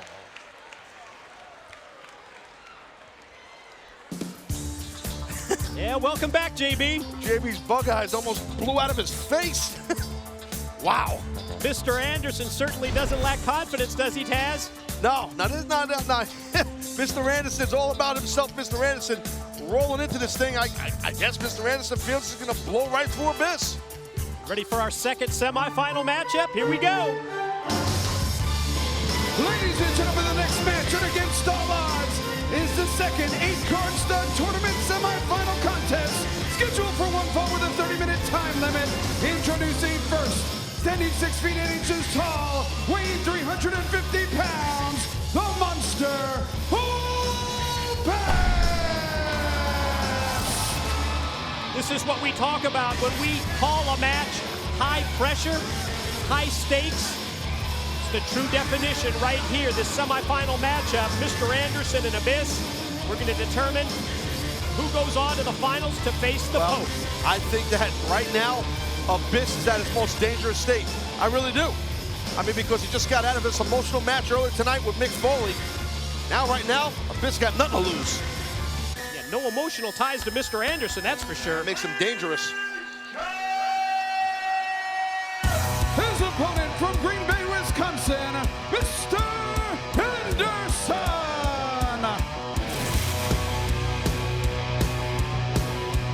I think it's safe to say that Mr. Anderson is pretty proud of that first round victory earlier tonight against none other than Kurt Angle. Well, why wouldn't he be? I mean, it was a very, kind of a nasty way. I mean, look, it's about being victorious here, and this isn't ballet. We know that, you know. I don't think you can stick up for what happened after the win, though. No, what Anderson did there with Kurt Angle's medal and all, you see Kurt Angle's blood looks like it's still on the right cheek of Mr. Anderson, which is kind of eerie. Mr. Anderson made mention in the interview pre-match with JB that this is a return match from January's Genesis pay-per-view. That was the TNA debut for Mr. Anderson, and he made that debut with a victory, and you can sense right there, Abyss motioning that he's got World Heavyweight Championship on his mind. Look at the size difference between Abyss and Mr. Anderson here. It's just substantial, isn't it? It's 100 pounds in weight. Just Abyss is just such a massive human being. Oof. But you know what? Very savvy is Mr. Anderson, and that's not too savvy. That's kind of not smart, trying to, wait a minute. He was savvy up to that point. He was savvy. That wasn't savvy. No, that's kind of weird. That might be back to the drawing board time. I think Mr. Anderson's not a big fan of being laughed at. You can see his eyes. He kind of looks like he's a little embarrassed. Test the strength. I don't know if this is a good idea, my man. Is this going to fall into the side? That's what it was. He is savvy, isn't he? That was a quick. That's not savvy. Look at that power, man. Look at that. Oh, wow. It's like falling off a building. Eye to eye, the stare down between the two semifinalists. Shut up! Look at Abyss not rushing into nothing. Picking his spot, waiting. Again, the quickness advantage would have to go to Mr. Anderson, obviously, just on the sheer size of Abyss. Oh, speaking of size, that was a sizable boot in the face.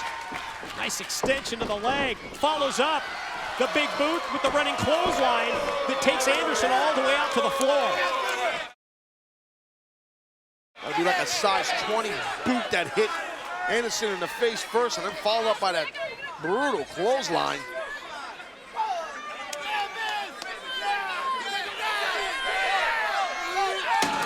Oh, Abyss sort of sizing up what he was going to use as a weapon outside, whether it was the guardrail, the steel steps, and steel steps the choice that time.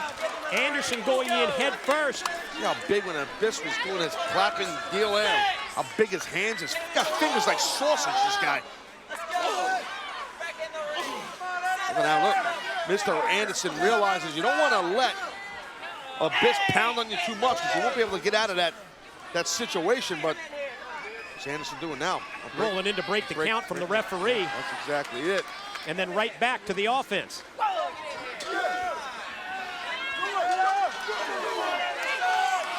There you see the power of Abyss. Anderson tried to pull the guardrail to no success.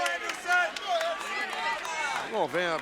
Anderson wants us to get into the violent game outside of smashing each other into furniture because I think Abyss might win that one. Yeah, I think that's a no-win situation for Mr. Anderson if he's outside and in that kind of a match.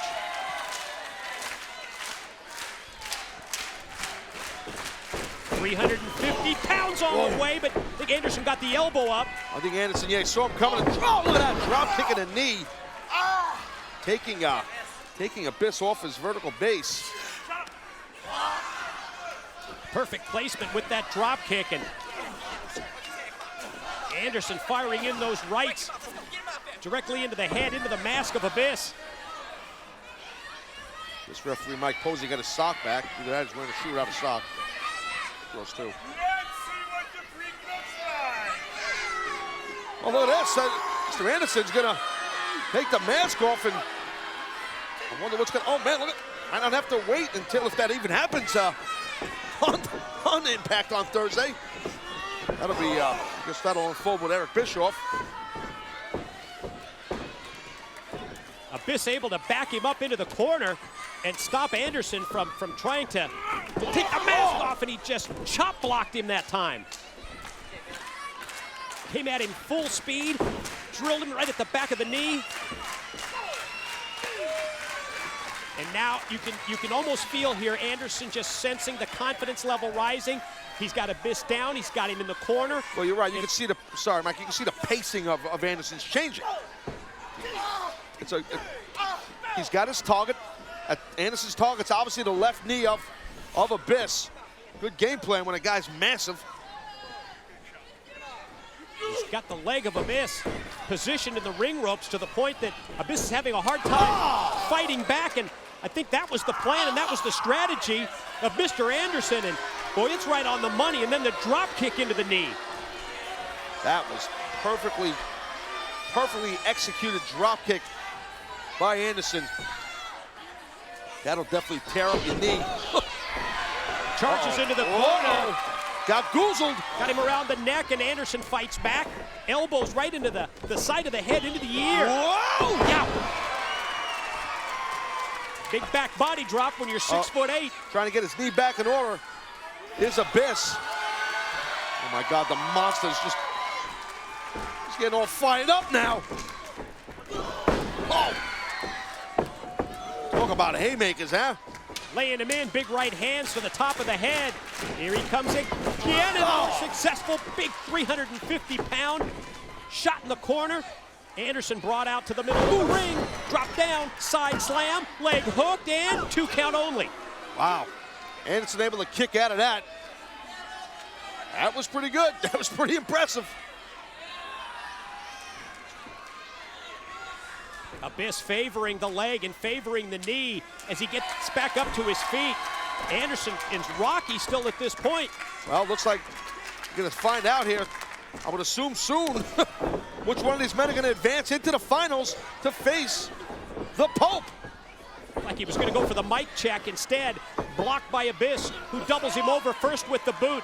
Gonna try and go for the shock treatment backbreaker. Anderson fighting it off. Grabbing him, looked like he was you grabbing. can see his legs kicking. And that shock treatment is nasty. Can Abyss move on? Right, get Here him. it is. Had that arm draped across the chest, but his positioning on the pin was not very good. With the way that he dropped down with the shock treatment, he extended the arm, but he didn't have the full 350 pounds across the chest. Well, you know, I mean, look, Abyss is pulling around a lot of size and weight in there. That's pretty obvious. So, right. And then factor in the knee that's not at 100%. True. So from a cardiovascular standpoint, he'd have to give the advantage, I would assume, maybe, to Anderson here, even though both men look a little beat up here. You take away Abyss's knees like Anderson has done here, not only in terms of size brings him down, but it takes away so much of what Abyss can do from his power game when he doesn't have that base. Oh, yeah. Oh man, there's that goozle that Abyss couldn't pull off before, and I don't think he's going to pull it off again. He's going to pull it off. Like, well, I don't think Abyss realizes. Yeah, he moved the mask around so that Abyss is blinded, doesn't realize that he had Mike Posey, the referee, instead. And, he gets caught with the mic check by Anderson. Can Anderson do it? Can he advance here? Shoot and a half Rolling Nelson. over, here it is. Gets 2. Wow. And got the win. Here is your winner, Mr. Anderson. Another shocking win in my view. Mr. Anderson got the Duke right there on Abyss. Follows up the victory over Kurt Angle earlier by gaining the 3 count, and he has done it. Mr. Anderson has moved on to the finals. Taz, check out this bracket. Well, I mean, this is what it all comes down to right here, our finals. Who will be the #1 contender for the TNA World Heavyweight title? Will it be the Pope?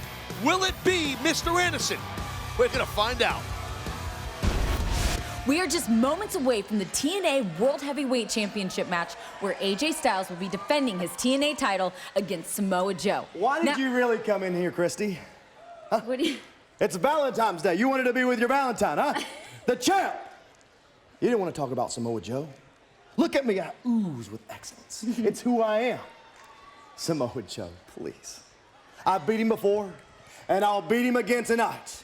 In fact, you can take Samoa Joe, the Monster Abyss, Kurt Angle, the Funk Brothers, Dusty Rhodes, and maybe the immortal Hulk Hogan. Put them in a bowl, get your little blender out, blend it all together, make a nice little pate, and you still wouldn't have a wrestler good enough to shine AJ Styles' boots. A wrestler like AJ Styles comes around once in a lifetime. So take a good look and excuse the champ while he takes out his $30,000 diamond earrings. Once in a lifetime, I like that. Is that how you feel? Once in a lifetime, we're gonna walk that aisle. AJ and the Nature Boy, we're gonna make history again tonight. This is the newest, hottest thing that TNA has ever had. The Nature and AJ Styles of the Profile Styles tonight. And make no mistake, and I apologize for my anger earlier. I have had eye contact with a Bischoff. I have delivered the message. He will referee this match right down the middle. He will count 1, 2, 3. And the greatest champion in the history of TNA will walk that aisle. Woo, look at the old Lincoln look. Driving little women like you crazy all night long. Woo! For the past 20 years, people have said, Nature Boy, who is going to be the next Nature Boy? The answer was nobody until I saw the great AJ Styling and Profile Styles. He will be the next Ric Flair. I've been here for almost 8 long years, and no matter the level of greatness that I've achieved in this company, it's never been known as the house that AJ Styles built. AJ Styles, you are an unrepentant scumbag. I've known you a long, long time. And let's face it, all these people know when it came to the 2 best in the world, the 2 youngest, hottest superstars on the planet, it was Samoa Joe and it was AJ Styles. You were always a warrior. You were always a man. You were always a champion.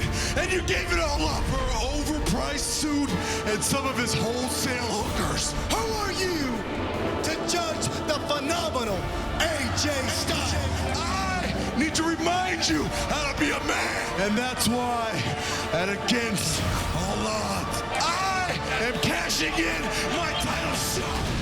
Repeat after me, dirtiest player in the game. I think Joe's words struck a nerve, obviously, with AJ Styles, and the champion snapped. Well, Taz, you said that Ric Flair is going to turn AJ Styles into a great champion. That's a great champion. Well, it's an effective champion, that's for sure. Your match, against all odds, against Samoa Joe. World title on the line. You go tell Ric Flair and his bevy of beauties that your special referee is Eric Bischoff. And I'll be calling it straight down the middle. Eric Bischoff is the special guest referee as the Samoan submission machine Samoa Joe challenges the phenomenal AJ Styles with the Nature Boy, Ric Flair, for the TNA World Heavyweight Championship. The prestige, the power, and the control of holding the TNA World Heavyweight Championship, it is at stake next tonight here at Against All Odds. And Taz, we're going to break it down with the tail of the tape. Well, these 2 men know each other very, very well. I mean, and obviously the challenger has a height and weight advantage over the champion. But right now, the champion, you know, hey, look, he's got the Nature Boy Ric Flair in his corner. That might help him. We'll see what unfolds. Here's the bullet points. After gaining the world title shot at Feast or Fired, Samoa Joe notified AJ Styles on Impact that he was cashing in tonight at Against All Odds. When the dirtiest player in the game is your special advisor, you can expect a transformation, but not even AJ's closest friends and allies saw this change in styles coming. Eric Bischoff, when he made the announcement that he would officiate tonight's world title showdown, he set off a powder keg. Ric Flair, so outspoken that he anticipates AJ Styles getting screwed out of the title. You heard it earlier, he's issued a warning to special referee Eric Bischoff. And there you see the special referee Eric Bischoff making his way towards the impact zone, Taz. Hey, Ulster. Hey, brother, sorry we didn't hook up, but it's been crazy busy back here. And the word's on the street. I know what you're up to. Oh, what do you mean what I'm up to? Well, you and Flair.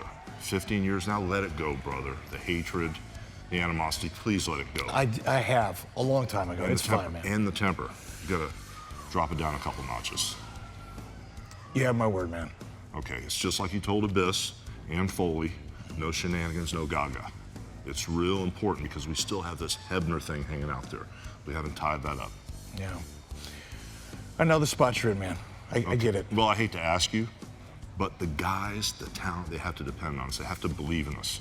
So they need to believe in the ref. And I know you don't want to call it this way, but you have to call it down to the middle. You have to call it. Absolutely, Holster. I know you're right. I promise I won't let you down, man. I feel bad asking, but thank you. No worries. I got it. I'll see you in a little bit. Yeah, see you All later. right, man. Damn it.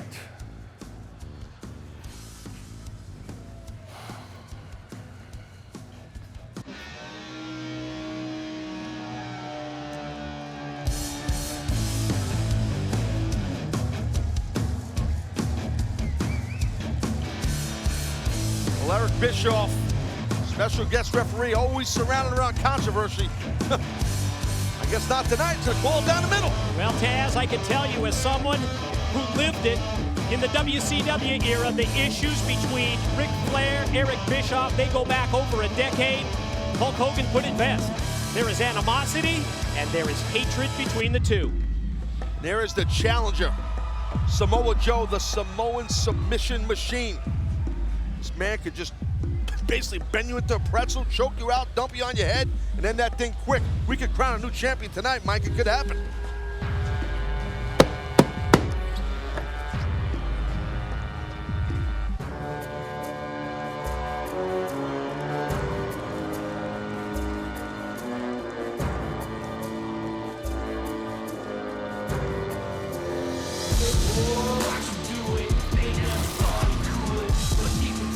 And here comes the challenger, the Feast or Fire case in hand that we just talked about. And to me, Samoa Joe has something to prove, Taz, tonight against AJ Styles. Well, we've heard Samoa Joe say it.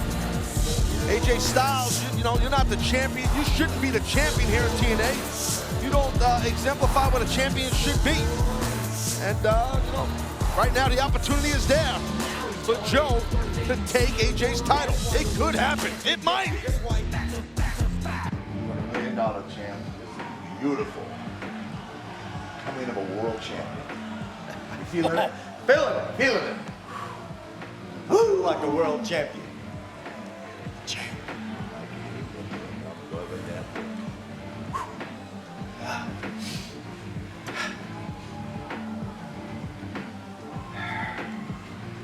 I think we gotta have the hood on. What do you think, the hood? I believe. I believe.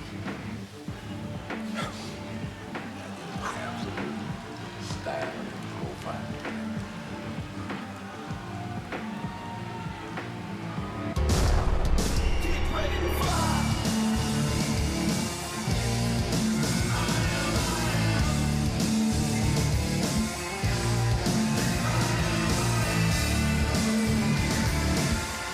Gotta tell you, I never thought I'd see AJ Styles sporting a robe like that. Wow. Yeah, the new ring robe of the TNA World Heavyweight Champion. I guess it's the best of both worlds. You got the robe from the Nature Boy collection. And you know, AJ had to, well, to add his own little touch, didn't he? Well, I'll tell you what, I've been pretty outspoken about the champ and his relationship with Ric Flair. Where I sit, it works. Let's say the back, phenomenal one. I'm digging it. Never saw the side of AJ, right? And this is a whole new life for AJ. And he's looking better than ever by Ric Flair to be, in Flair's own words, the next Nature Boy, the next Ric Flair. AJ mentioning that he wants the credit. He wants TNA to be known that this is the house that AJ Styles built.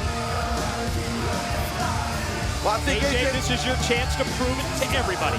I think AJ Styles was doing pretty good just being AJ Styles, but now this is to another level. As I said before, AJ was a great wrestler. Now Ric Flair's teaching him to be a great champion. To set the stage for this World Heavyweight Championship matchup and against all odds, we're going to send it to the ring. And Jeremy Borash. Take it, JB.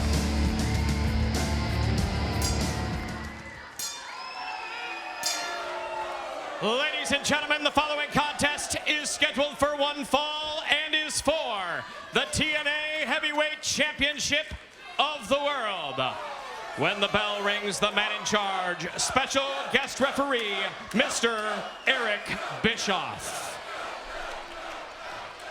And now, ladies and gentlemen, introducing first of all, standing in the corner to my left. He weighed in this morning at 280 pounds and comes to us from the Isle of Samoa.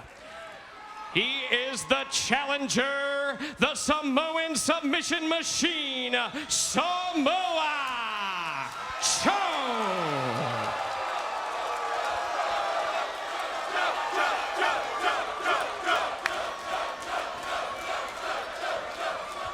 And now introducing, standing in the corner to my right, he is accompanied to the ring by the Nature Boy, Ric Flair. From Gainesville, Georgia.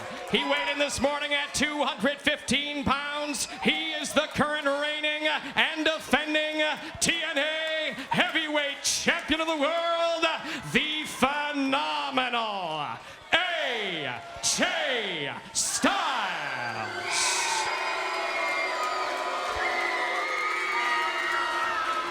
Take a good look at the champ, huh?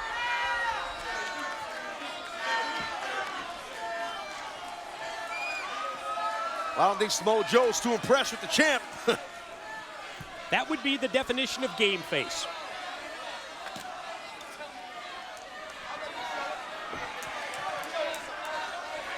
AJ instructing the referee, special referee Eric Bischoff, to display the TNA World Heavyweight Championship belt. See that look that Eric Bischoff just shot over to AJ and now Flair?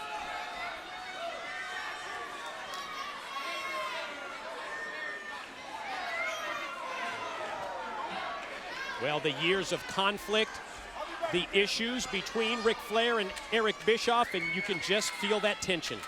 Oh my God, Eric Bischoff's chewing that gum like he's gonna rip it to shreds. And Eric Bischoff gave his word, called down the middle, he said it to Hulk Hogan.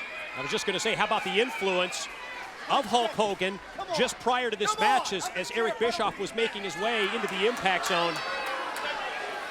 Hulk was right there, and I think Hulk wanted to be convinced as well that he and Eric Bischoff were on the same page, and here we go. I think Hulk Hogan realizes the temper, that Eric Bischoff has. But right now, World Heavyweight title, baby. Big match atmosphere. You can feel it in the impact zone tonight and against all odds. The hometown favorite is Samoa Joe, really in his corner here. I'll tell you, from a wrestling purist perspective, AJ getting out of dodge, whenever these two men compete against each other, they make some magic.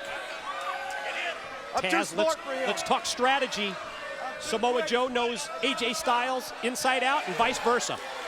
I think you got to try and pull some stuff out that you haven't done when you've wrestled the opponent in a long time. If you're AJ Styles, I think you really got to not make a mistake. Don't do any high-risk stuff that you can make a mistake, because Joe will capitalize. At the same time, if you take that high-risk element out of the phenomenal AJ Styles offensive attack, out of his game, that limits the TNA World Heavyweight Champion. I agree, but I just have a feeling that Ric Flair maybe instructed AJ to be a little conservative here. Wrestle smart, wrestle sound, to be conservative with AJ. I'm sorry, with Joe.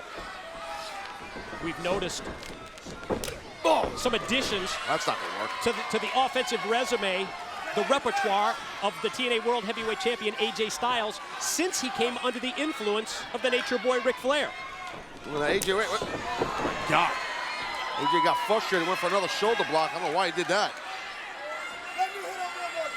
You pointed out the weight difference between champion and challenger when we broke down the tail of the tape. And AJ changes his strategy in mid-move, instead goes for the cheap shot with the punch, and here comes... No!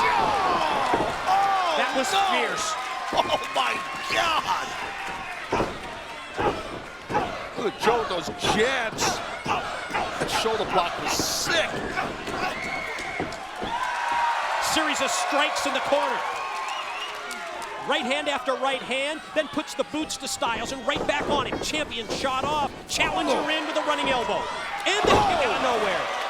What I think is so impressive what Joe did a couple weeks ago on Impact when he cashed in, the Feast of Fight, case saying, I'm gonna take my opportunity to you. He didn't pick his spot with it. Joe gave AJ ample time to prepare. That's confidence in the challenger. That's also because Samoa Joe has something to prove to AJ Styles. Joe felt that he didn't want to take advantage of cashing in that Feast or Fire case, maybe after AJ had already been in a match. And some people might question that strategy, Taz. But in the mind of Samoa Joe, he did it for one reason. That was to beat AJ at his best. He might beat him out. Well, I think Joe's about pride. Joe's about pride, and that's one of the things that he has a problem with AJ. He feels that, AJ used to be buzzwords that people would say about AJ used to be pride, heart, desire. Now you gotta look at AJ as a guy who's pretentious, very self-centered. I think that really POs a guy like Joe. And I think it especially POs Joe because of the way that their careers were parallel for so long. Joe caught him out of nowhere. With that big knee right into the pin, and Bischoff down for 2 only. That was a sick impact. Joe's knee drilled AJ's jaw. I don't know how AJ's not knocked out cold right now. And after connecting with the knife edge chop to the chest, no surprise that Joe makes eye contact with the man who made that chop famous, the Nature Boy Ric Flair. A round kick right to the chest with that low round kick. There's going to be another one coming up, trust me. First one to the chest, that one to the back of the leg, the hamstring, as you mentioned. Yep. Got caught. Joe got caught. Nice. Look at that dragon screw. He just whipped his leg. That can be serious knee damage. That could tear apart your lateral collateral ligament in your knee quickly. Look at AJ now. Yeah, sensing a weakness in Samoa Joe. Yeah, Flair, simple. The knee. We mentioned earlier how AJ has added moves to his offense that pattern themselves after the Nature Boy Ric Flair. And you see this series of shots, the strikes, to work on the knee. We've seen that from Ric Flair in the past as well. Absolutely. Snap there. And AJ, what about round kicks? That's a round kick right to the spine of Joe. AJ Styles has always been a guy who's a risk taker. High risk offense. I mean, everybody knows that about AJ. I mean, he's got a nickname. His moniker is the Phenomenal One, and I think that, like I said earlier, Ric Flair kind of simplified AJ's offense a little bit. I dig it. Look at this. Well, he was going to use the Nature Boy's figure 4 leg lock. Took too long to apply it and ends up getting shot all the way out of the ring by Samoa Joe's free leg. Man, AJ landed like right on his head. The side of his head, I should say. Oh, no.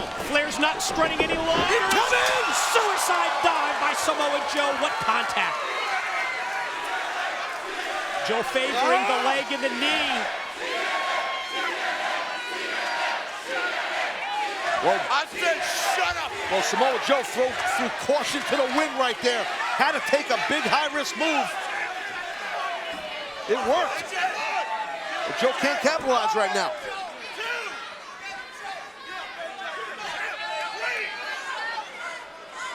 Challenger takes the champ, rolls him back in. Realization sets in that you're not going to win the TNA World Heavyweight Championship outside the ring. You're exactly right, Mike. And, look at AJ. Never thought you'd see AJ do something like that, right? Oh, all that.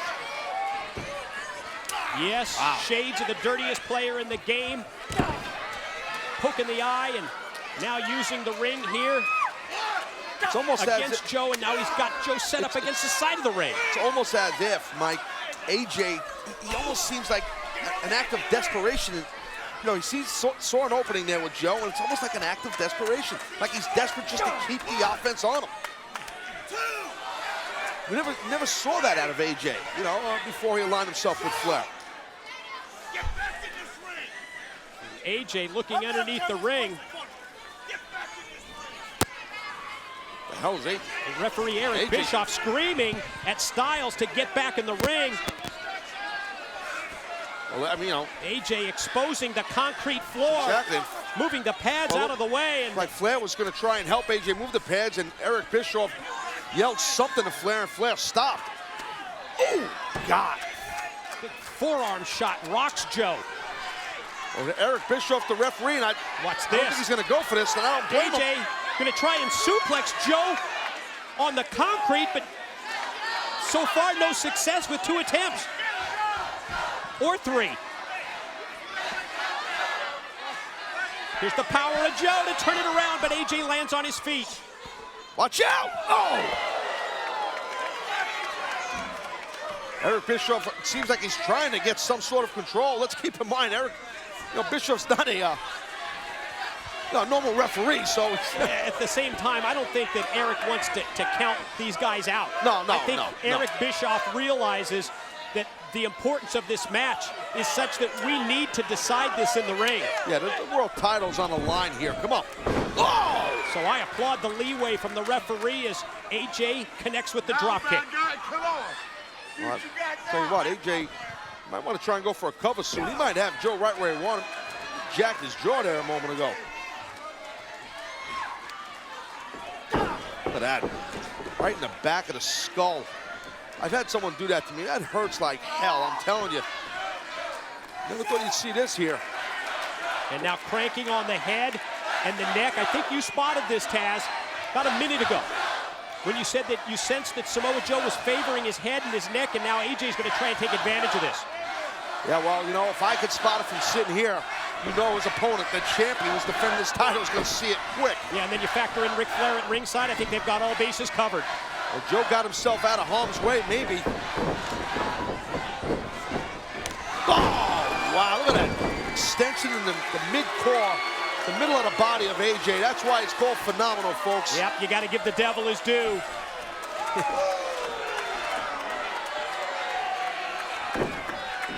After the drop kick, I get him. Goes for the pin attempt and not even able to get a count there before Joe's able to use his size to roll out of that pinning predicament.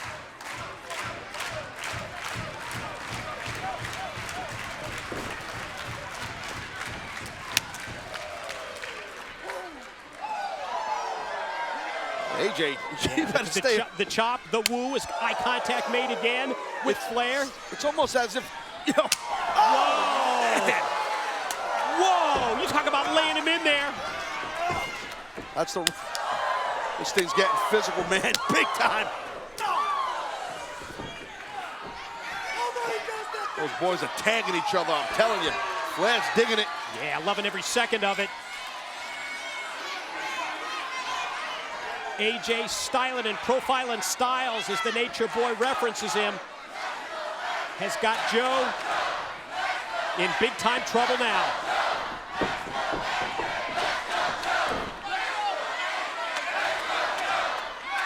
Joe's head meets the turnbuckle. Joe looks a little dazed and confused right here. He looks a little bit out of it. Joe might be out of it. Overhand right, that's not going to help Joe's situation as AJ heads up to meet Joe. And Styles going all the way up to the top floor. Look at AJ, look at it! He went to snap off that top rope Hurricane Rana, but Joe blocked it. Here comes Joe! Oh! Here we go! New champ! Joe pins! Got him! No, just 2. Hey, take your hat off for Bischoff right there. He got down to that cover quick. Did the right thing.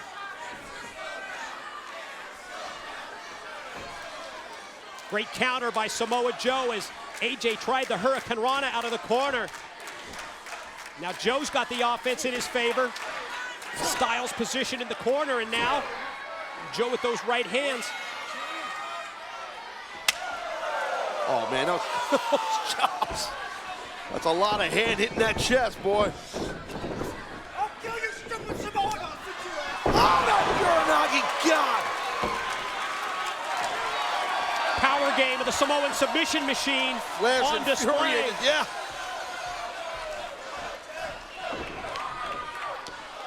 That Uranagi just crushing blow to the champion. AJ gonna try and regroup in the corner, but Joe's right on, and Styles able to get both legs up as Joe charged in. And then AJ drops right down into the mount and reeling off right. Whoa. And Eric Bischoff right there. Wait, watch Flair. Watch Flair outside. He's got the leg of Joe, and he just wrapped it around the steel post. Like Eric Bischoff trying to get AJ Styles from using those closed fists repeatedly and pulled AJ off the mount position, but that just opened the door for Flair to interfere behind his back. Obviously, Bischoff didn't see any of that. No, but I think he's got an idea. He pointed down at Flair, and then he pointed at Joe's knee and clipped from behind again. You can see that devilish grin by the champion, AJ Styles. Right now, he knows that little bit of opening there was all he needed for Ric Flair to drive Joe's knee into that steel post. Champ's going to town right now. Flair cheering on the champ while AJ continues to assault and abuse the previously injured knee of the challenger, Samoa Joe. Joe's not even moving. He's hurt bad. The eye contact made with Flair. Oh. Flair's just directing traffic. Oh, it's painful. Painful to watch. Flair is just telling, play by play, telling AJ what to do. Yeah, it has been nonstop from Flair throughout this match. The special advisor, the world heavyweight champion, directing his every move. And AJ has made it clear to one and all that he's going to take out that leg, continue to abuse it and assault it. And that's a game plan that Ric Flair has used through the years. Now AJ with that variation of the death lock. Watch him bridge back and crank on the neck at the same time. Like an Indian death lock into a back bridge. Highly, highly painful maneuver. Joe's trying to break the grip. What's Joe going to do at this point? That's his move right there, the free elbow into the face.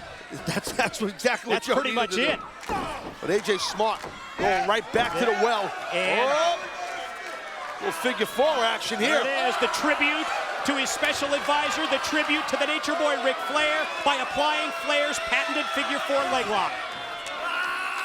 Referee Eric Bischoff asking Samoa Joe, do you give? I mean, this had to be the natural progression after the Flair interference on the knee, and now the question is, can Samoa Joe, can he either hang on his back. This He's on his back. Watch out, Joe. He's on his back. That's two.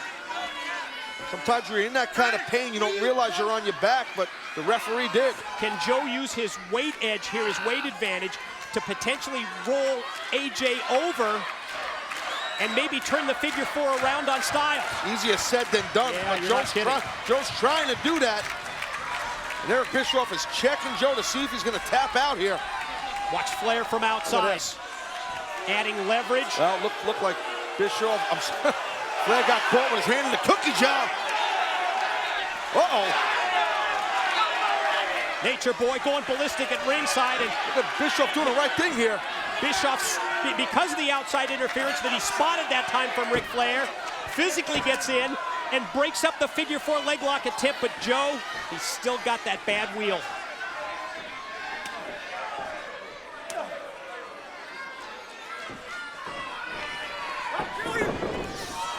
Whoa! Oh my God! Styles came at him full speed. And that was a desperation move for the challenger, but it paid off for Samoa Joe. Like AJ got shot off of like a trampoline straight up into the air and splat. Flair's beside himself. Of course, Flair's going to blame Bischoff because Bischoff's the one that broke up the figure-4 leg lock attempt when it looked like AJ could have been on the verge of a submission win.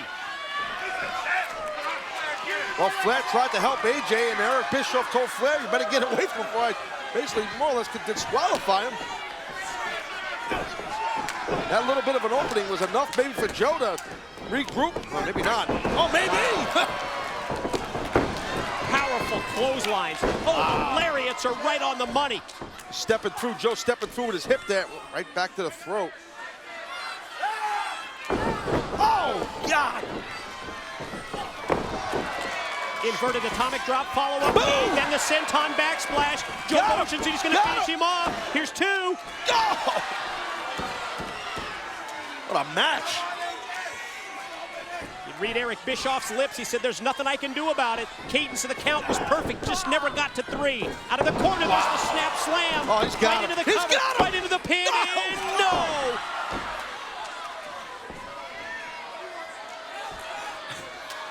Joe's getting frustrated a little bit with Eric Bischoff. I don't know. I mean, that was pretty close. There's nothing else that Bischoff can do. No. What is he the going to do? count's been perfect. For a guy that's not a normal referee, yeah, he's doing a hell of a job.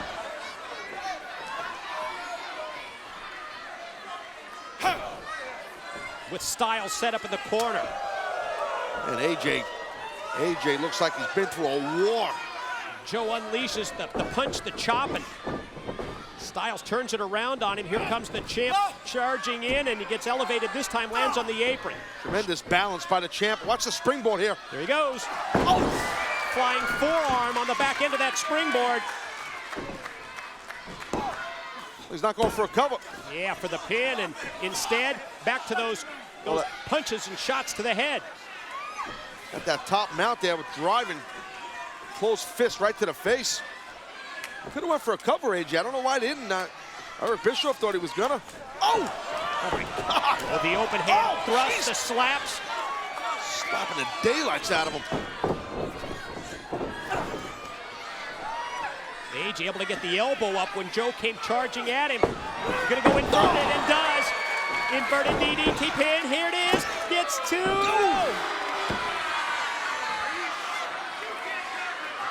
Now we sense the frustration of not only the champ AJ Styles, but also the Nature Boy Ric Flair. Ric Flair looks like his head's gonna explode.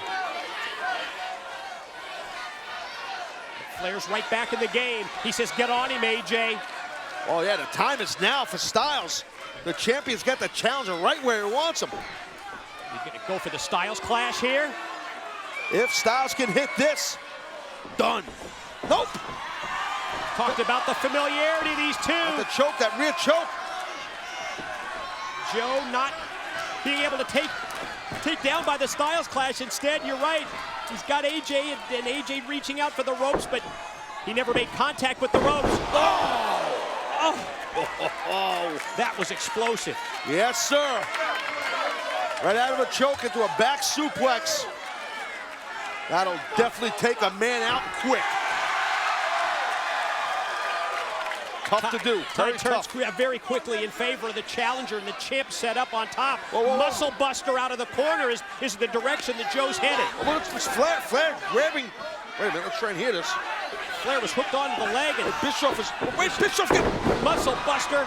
Bischoff outside. Slow, come on, Flair just pulled him back outside. Samoa Joe just hit the muscle buster, and he's got the pin. And Flair and Bischoff fighting. Whoa! Bischoff just drilled Flair. He just decked him. Eric Bischoff just decked the Nature Boy Ric Flair.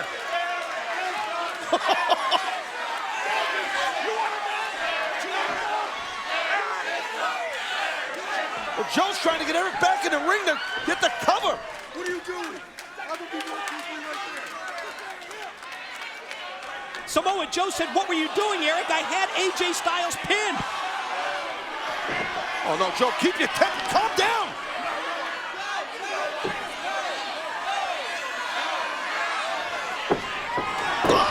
Oh, the Pele kick by AJ.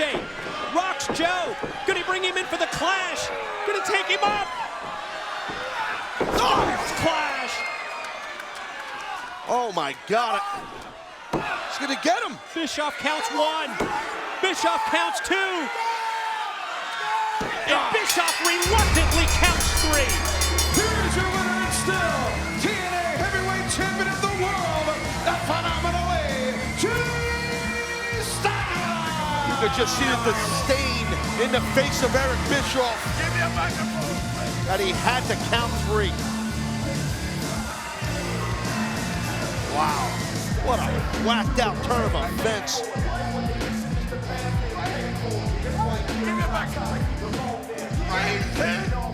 Raise his hand. I demand it. Raise the world champion's hand. Now. Yes. Yes. Oh, respect.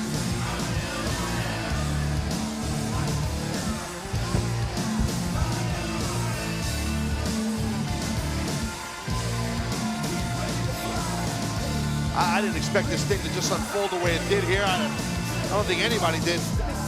But some way, somehow. Here we go as we review our World Heavyweight Championship match and Against All Odds.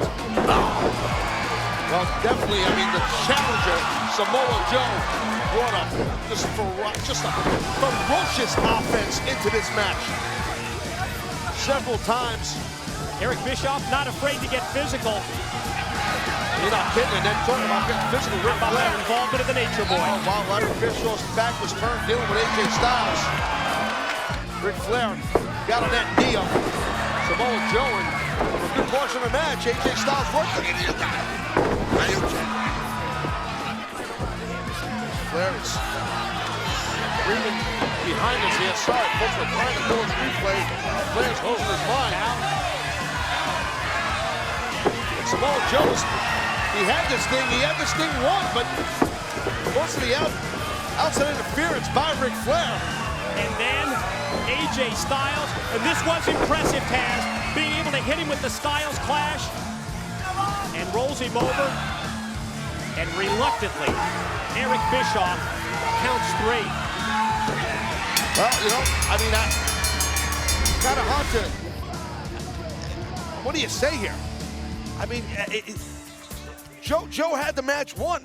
Think of the position, though, that Eric Bischoff was in. When Ric Flair pulls him out to the floor, he can disqualify AJ Styles at that point. But that doesn't accomplish anything, because then AJ would just still hold on to the World Heavyweight title, so Bischoff was sort of put in that no man's land. He was in a rock and a hard place for sure. I mean, listen, Eric Bischoff said he was going to call it down the middle.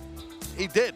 I mean, obviously, Ric Flair's involvement really helped AJ Styles retain in a very, very physical match for the World Heavyweight title.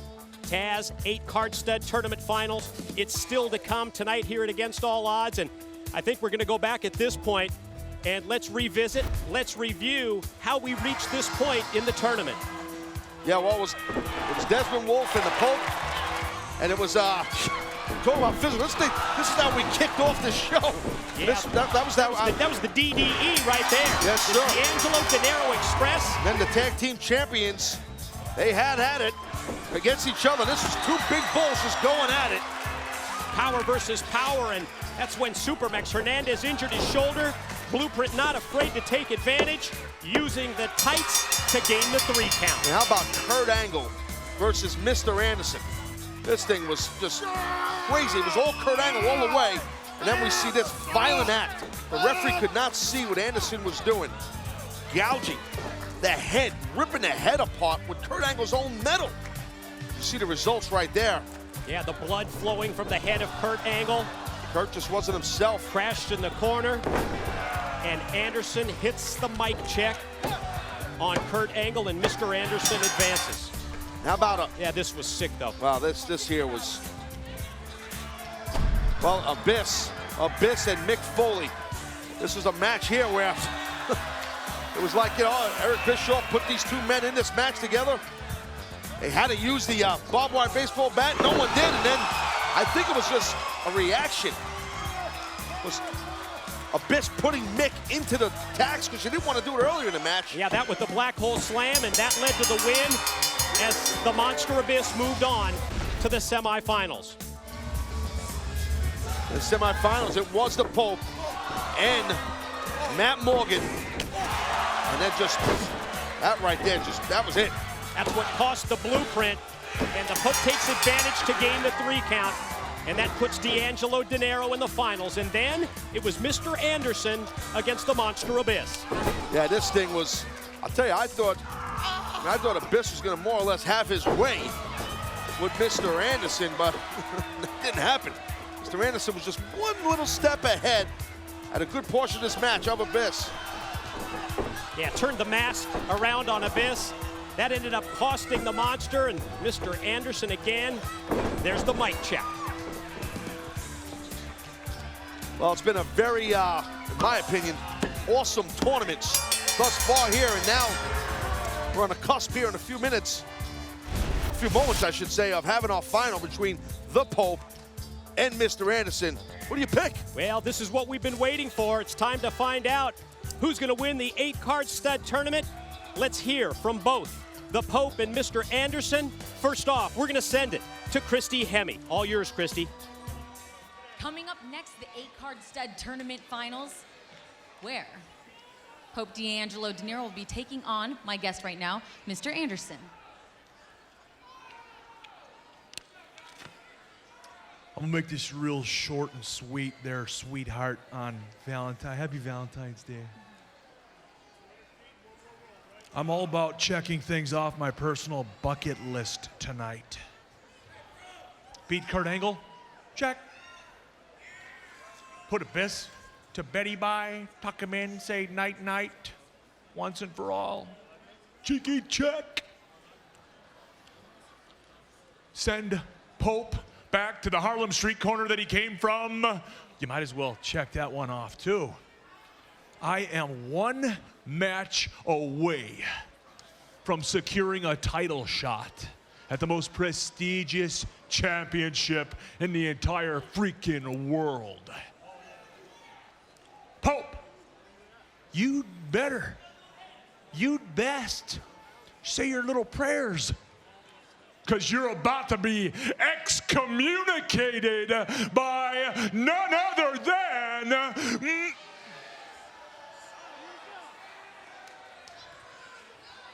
you know.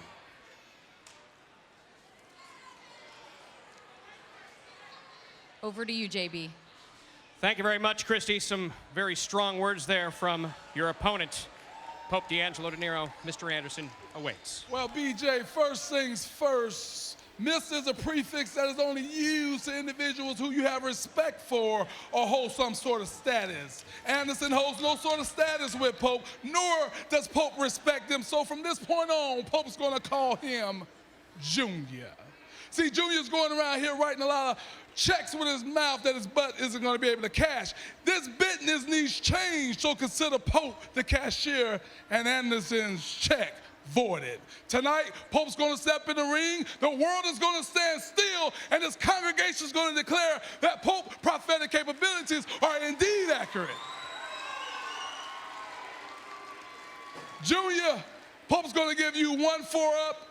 Pope's going to give you 2 pimp slaps, and then he's going to give you the DDE.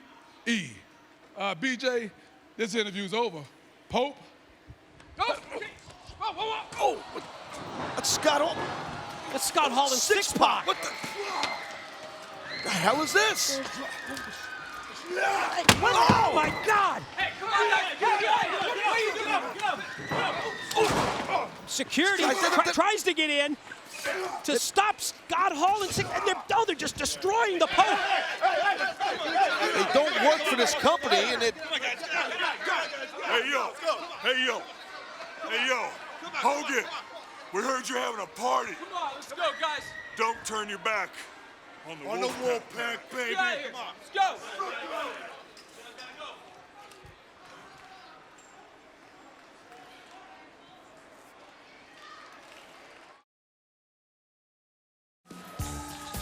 Wow, what the? Wow. Never expected that. It totally changes the moment that we've been anticipating. Yeah, we've reached the finals, the championship round of the 8-card stud tournament. Scott Hall and 6-Pac? Came out of nowhere and just... Oh, that's the Pope music, and hopefully he's not banged up too much. I mean, he got drilled into that wall there. Think of how Scott Hall and 6-Pac have left their mark on TNA in recent weeks, from Kurt Angle to Kevin Nash, their brother for life in the band, to now the Pope D'Angelo Dinero. Where is he? Where is the Pope? Where?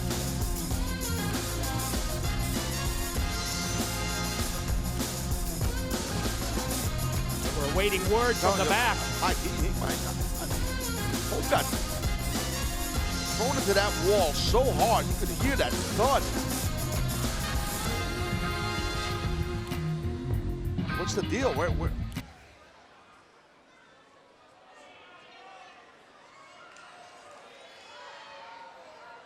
We don't really know what's going on here.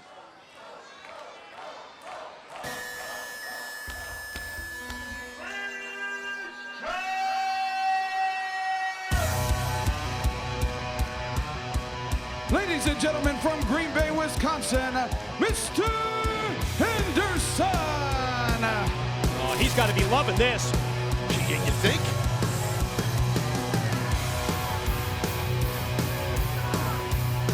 Well, the Pope D'Angelo Dinero, attack laid out in the back. And Mr. Anderson senses that he has got the Pope in a situation now that is perfect for him as we have reached the finals of the 8-card stud tournament. The Pope music played, it didn't come out here. Is he even coming out here? What? He immediately goes to the referee and says, ring the bell. And now says count. Wow, you know, Anderson might win this thing on a count out. Is he going to be able to even answer the count of the referee? Oh, not like this. We don't want the finals to end this way here.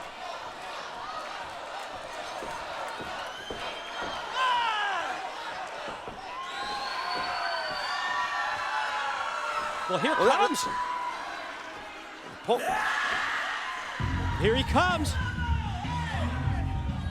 Watch out for Anderson. Oh!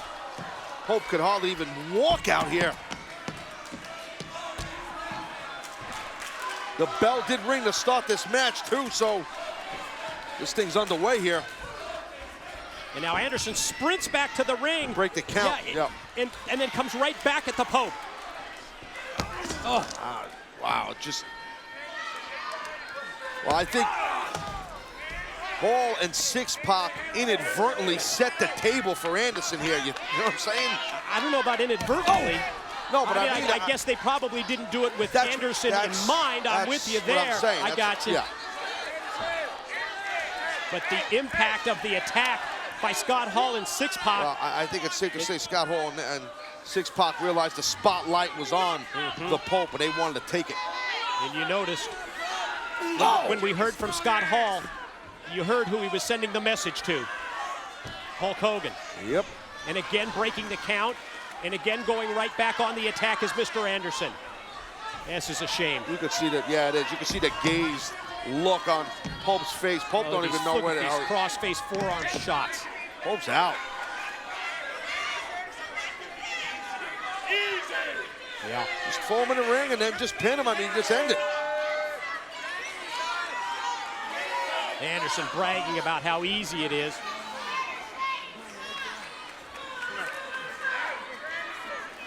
Anderson better watch you don't get counted out.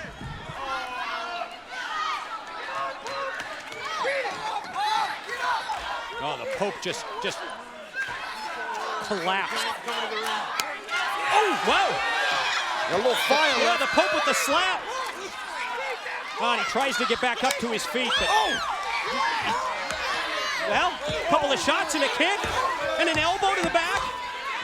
Pope's coming to life a bit. And the cockiness and the confidence of Mr. Anderson may come back here. Yeah, Anderson's found himself now trying to get out, trying to run a now bit. he's trying to escape, and the Pope's right on him. Oh, this is amazing. To see the Pope, but that recovery by the Pope, well, short-lived. And let's keep in mind, this, like Anderson, but this is Pope's third match of the evening. Right. The killing blow had to be the attack that we saw from Hall and Six-Pac. Oh! Wow. God. Big Pope right now, Mike, is in a dangerous uphill battle. The speed, the velocity that Dinero was fired off into those steel ring steps by Mr. Anderson, and again rolls underneath the rope to break the count of the referee and then right back.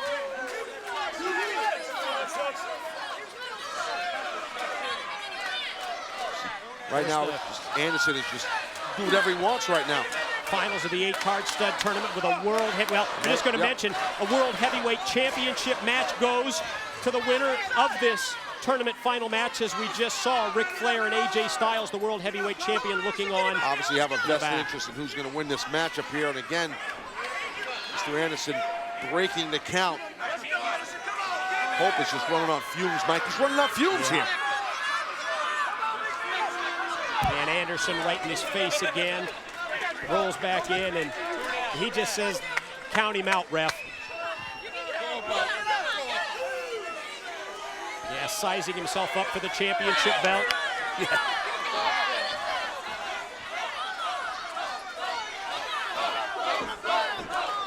The Pope's going to be able to... Pope's loaded with heart, Mike. He's trying his damnedest to get in that ring. You can feel it. Oh!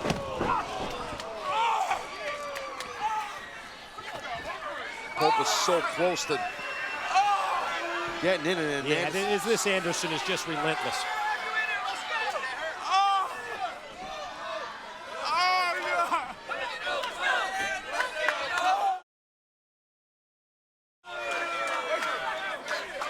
You can Ribs see there, yeah, motioning to the ribs, and I mean, you think back to the attack in the back by Scott Hall and Six-Pac, and that's where it went downhill for the Pope. Yeah, it's a tough thing right here. It's tough the way this thing unfolded for the Pope.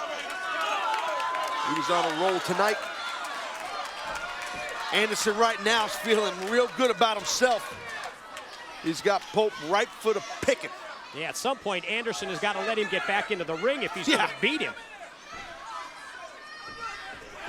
Ooh. Pope a little shoulder. Got a little shoulder in the gut. Oh! And a kick, and a forearm shot, and a chop. Look at Pope here, look at this. And the Pope able to put together 3 or 4 offensive moves. Tries to take Anderson up, and well, you don't have the strength, you don't have the power to do it. Of course, and favoring the ribs earlier as he was, and you could see the repeated attempts at trying to suplex Mr. Anderson, but no success, and instead, Anderson takes back control. Cover. Might get him right here. Might get him.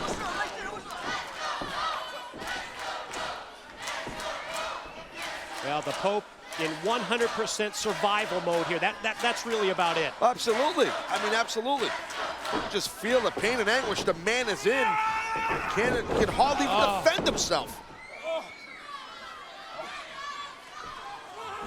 The pain mounts as first he's shot off into the corner. Anderson follows up a headbutt with another boot, a kick to the top of the head. Stomped the man's head. Damn near criminal. Look at this. He's just toying with that. Anderson's just toying with the Pope now. He's taking it apart piece by piece. Slapped in the face there. Yeah. Yes, a little small package. Yeah, small package. Oh. Yeah, but you notice where Anderson directed the offense right there to the ribs, follow-up clothesline shot.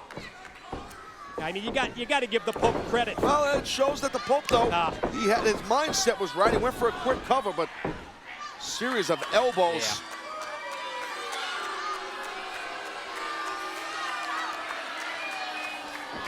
And after the elbows, he goes for the pin and gets just 2. You almost sit here and you just say, just pin him already and get it over with. Oh, yeah, you definitely get that feeling of it's just a matter of time, but I mean, we're seeing some fight left in Pope. He's not out of this thing yet now. Let's not count him out. You know what I mean? He's got a shot. Not looking too good right there, but... 1, 2, bring it up on a 3! Well, that's Mr. Anderson utilizing the 5 count by the referee. Utilize an illegal maneuver. Yeah, maximizing the illegal move by exploiting the count of the referee, taking it right to the limit. They blocked it. Pope blocked it. It's got to be a move. Wow. Look at the Pope. Oh, man. Wow, look at this. Those rights and lefts. Oh. They got some juice behind them. Oh, man. Wow.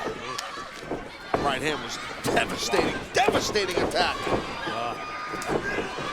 This is the finals to be the #1 contender. Damn, Skippy, it's going to be physical. Yeah, this is what we've built to for weeks on Impact with the qualifying matches and throughout tonight's Against All Odds pay-per-view to reach this point, the final round, where the winner's going to get that World Heavyweight Championship shot. And Mr. Anderson is he's just got the Pope in a position here where he's just neutralizing him, but continuing at the same time to wear him down. Well, it seems like Mr. Anderson just wants the Pope, trying to make the man suffer. And he's torturing him. I mean, we're witnessing it. That's exactly what's happening.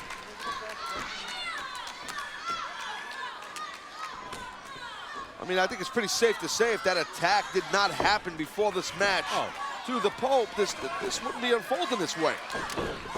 No doubt about that. Pope able to break the grip of Anderson. Back elbow misses, and he gets cut off again. Yeah, he can't get on track. Off the knee, Anderson for a pin, and, well, another 2 count. That's what you want to do. You want to try and build a series of moves to get yourself out of that funk. And, you know, Pope just can't get out of the blocks.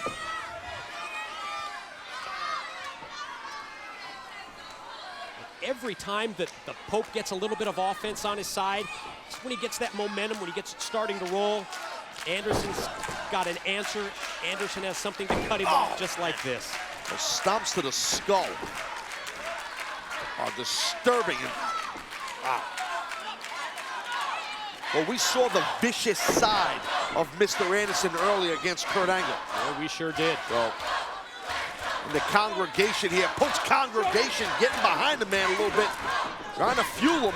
He needs help. A maniacal look in the eyes on that close-up of Mr. Anderson. Oh, your Pope's plate is emptying real quick. Just nothing left in the tank.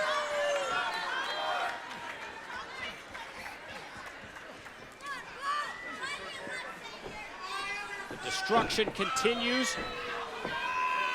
He's just toying with the Pope to bring him in for a short arm clothesline. Here we go. Here's 2. Nope. Pope's still trying. Pope, resilient, man. Yeah, He's resilient. He sure is. You've got to give him credit for that. This is the attitude that he brought out here, in spite of the pre-match attack by Scott Hall and Six-Pac.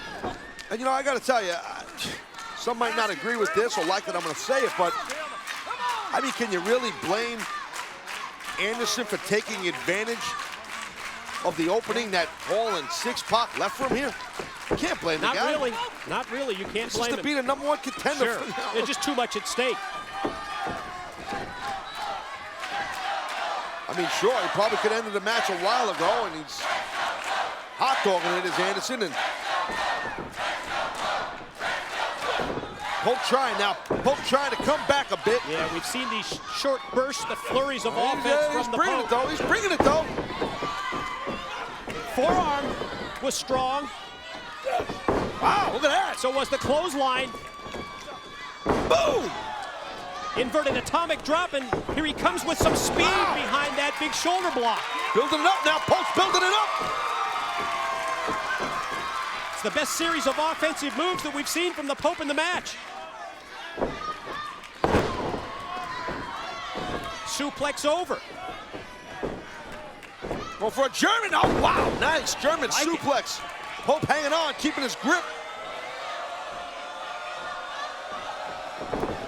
Oh, went for another suplex, and he got caught with the elbows, rights, the lefts. Oh!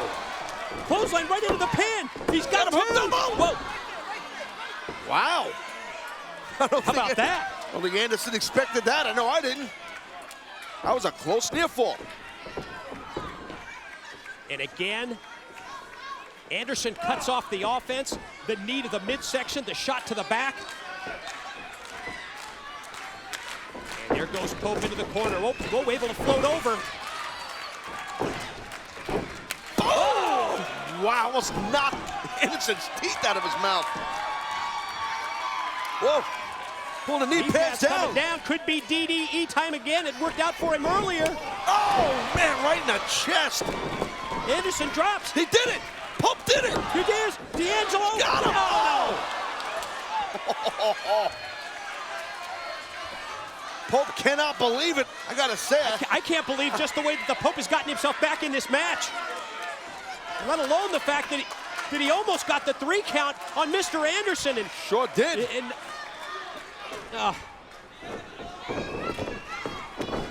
Just when you think it's going to get competitive again, Anderson comes right back at him, where that clothesline was devastating. Are you kidding me or what here? Yeah. The match going on. You talked about his cockiness. Ladies and gentlemen, you are one mic check away from the next #1 contender. Hold that thought.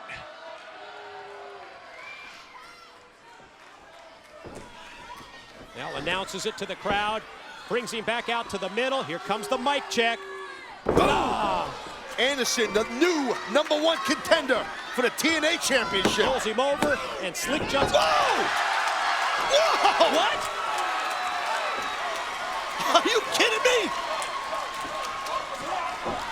Well, you talk about a never say die attitude that's been exhibited by the Pope from the outset of this match. Anderson cannot believe it. He's hot.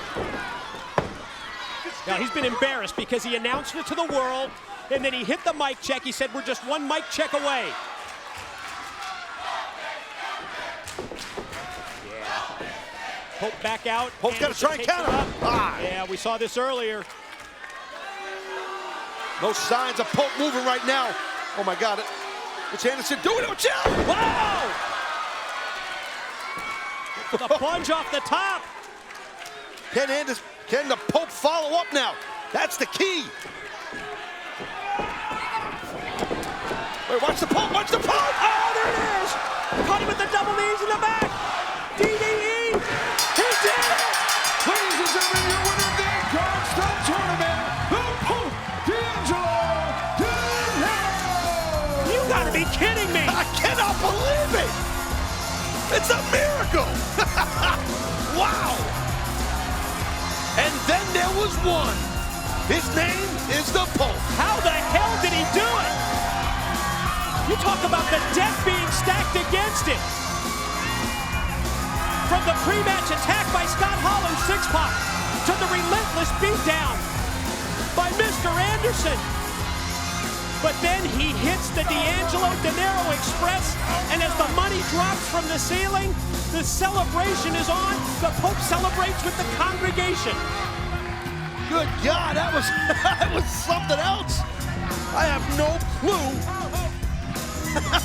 the Pope was able to pull that off. Oh, we got to go back and take a look at what went down here. Well, we saw earlier tonight with the first matchup against Desmond Wolfe as we go back to the quarterfinals.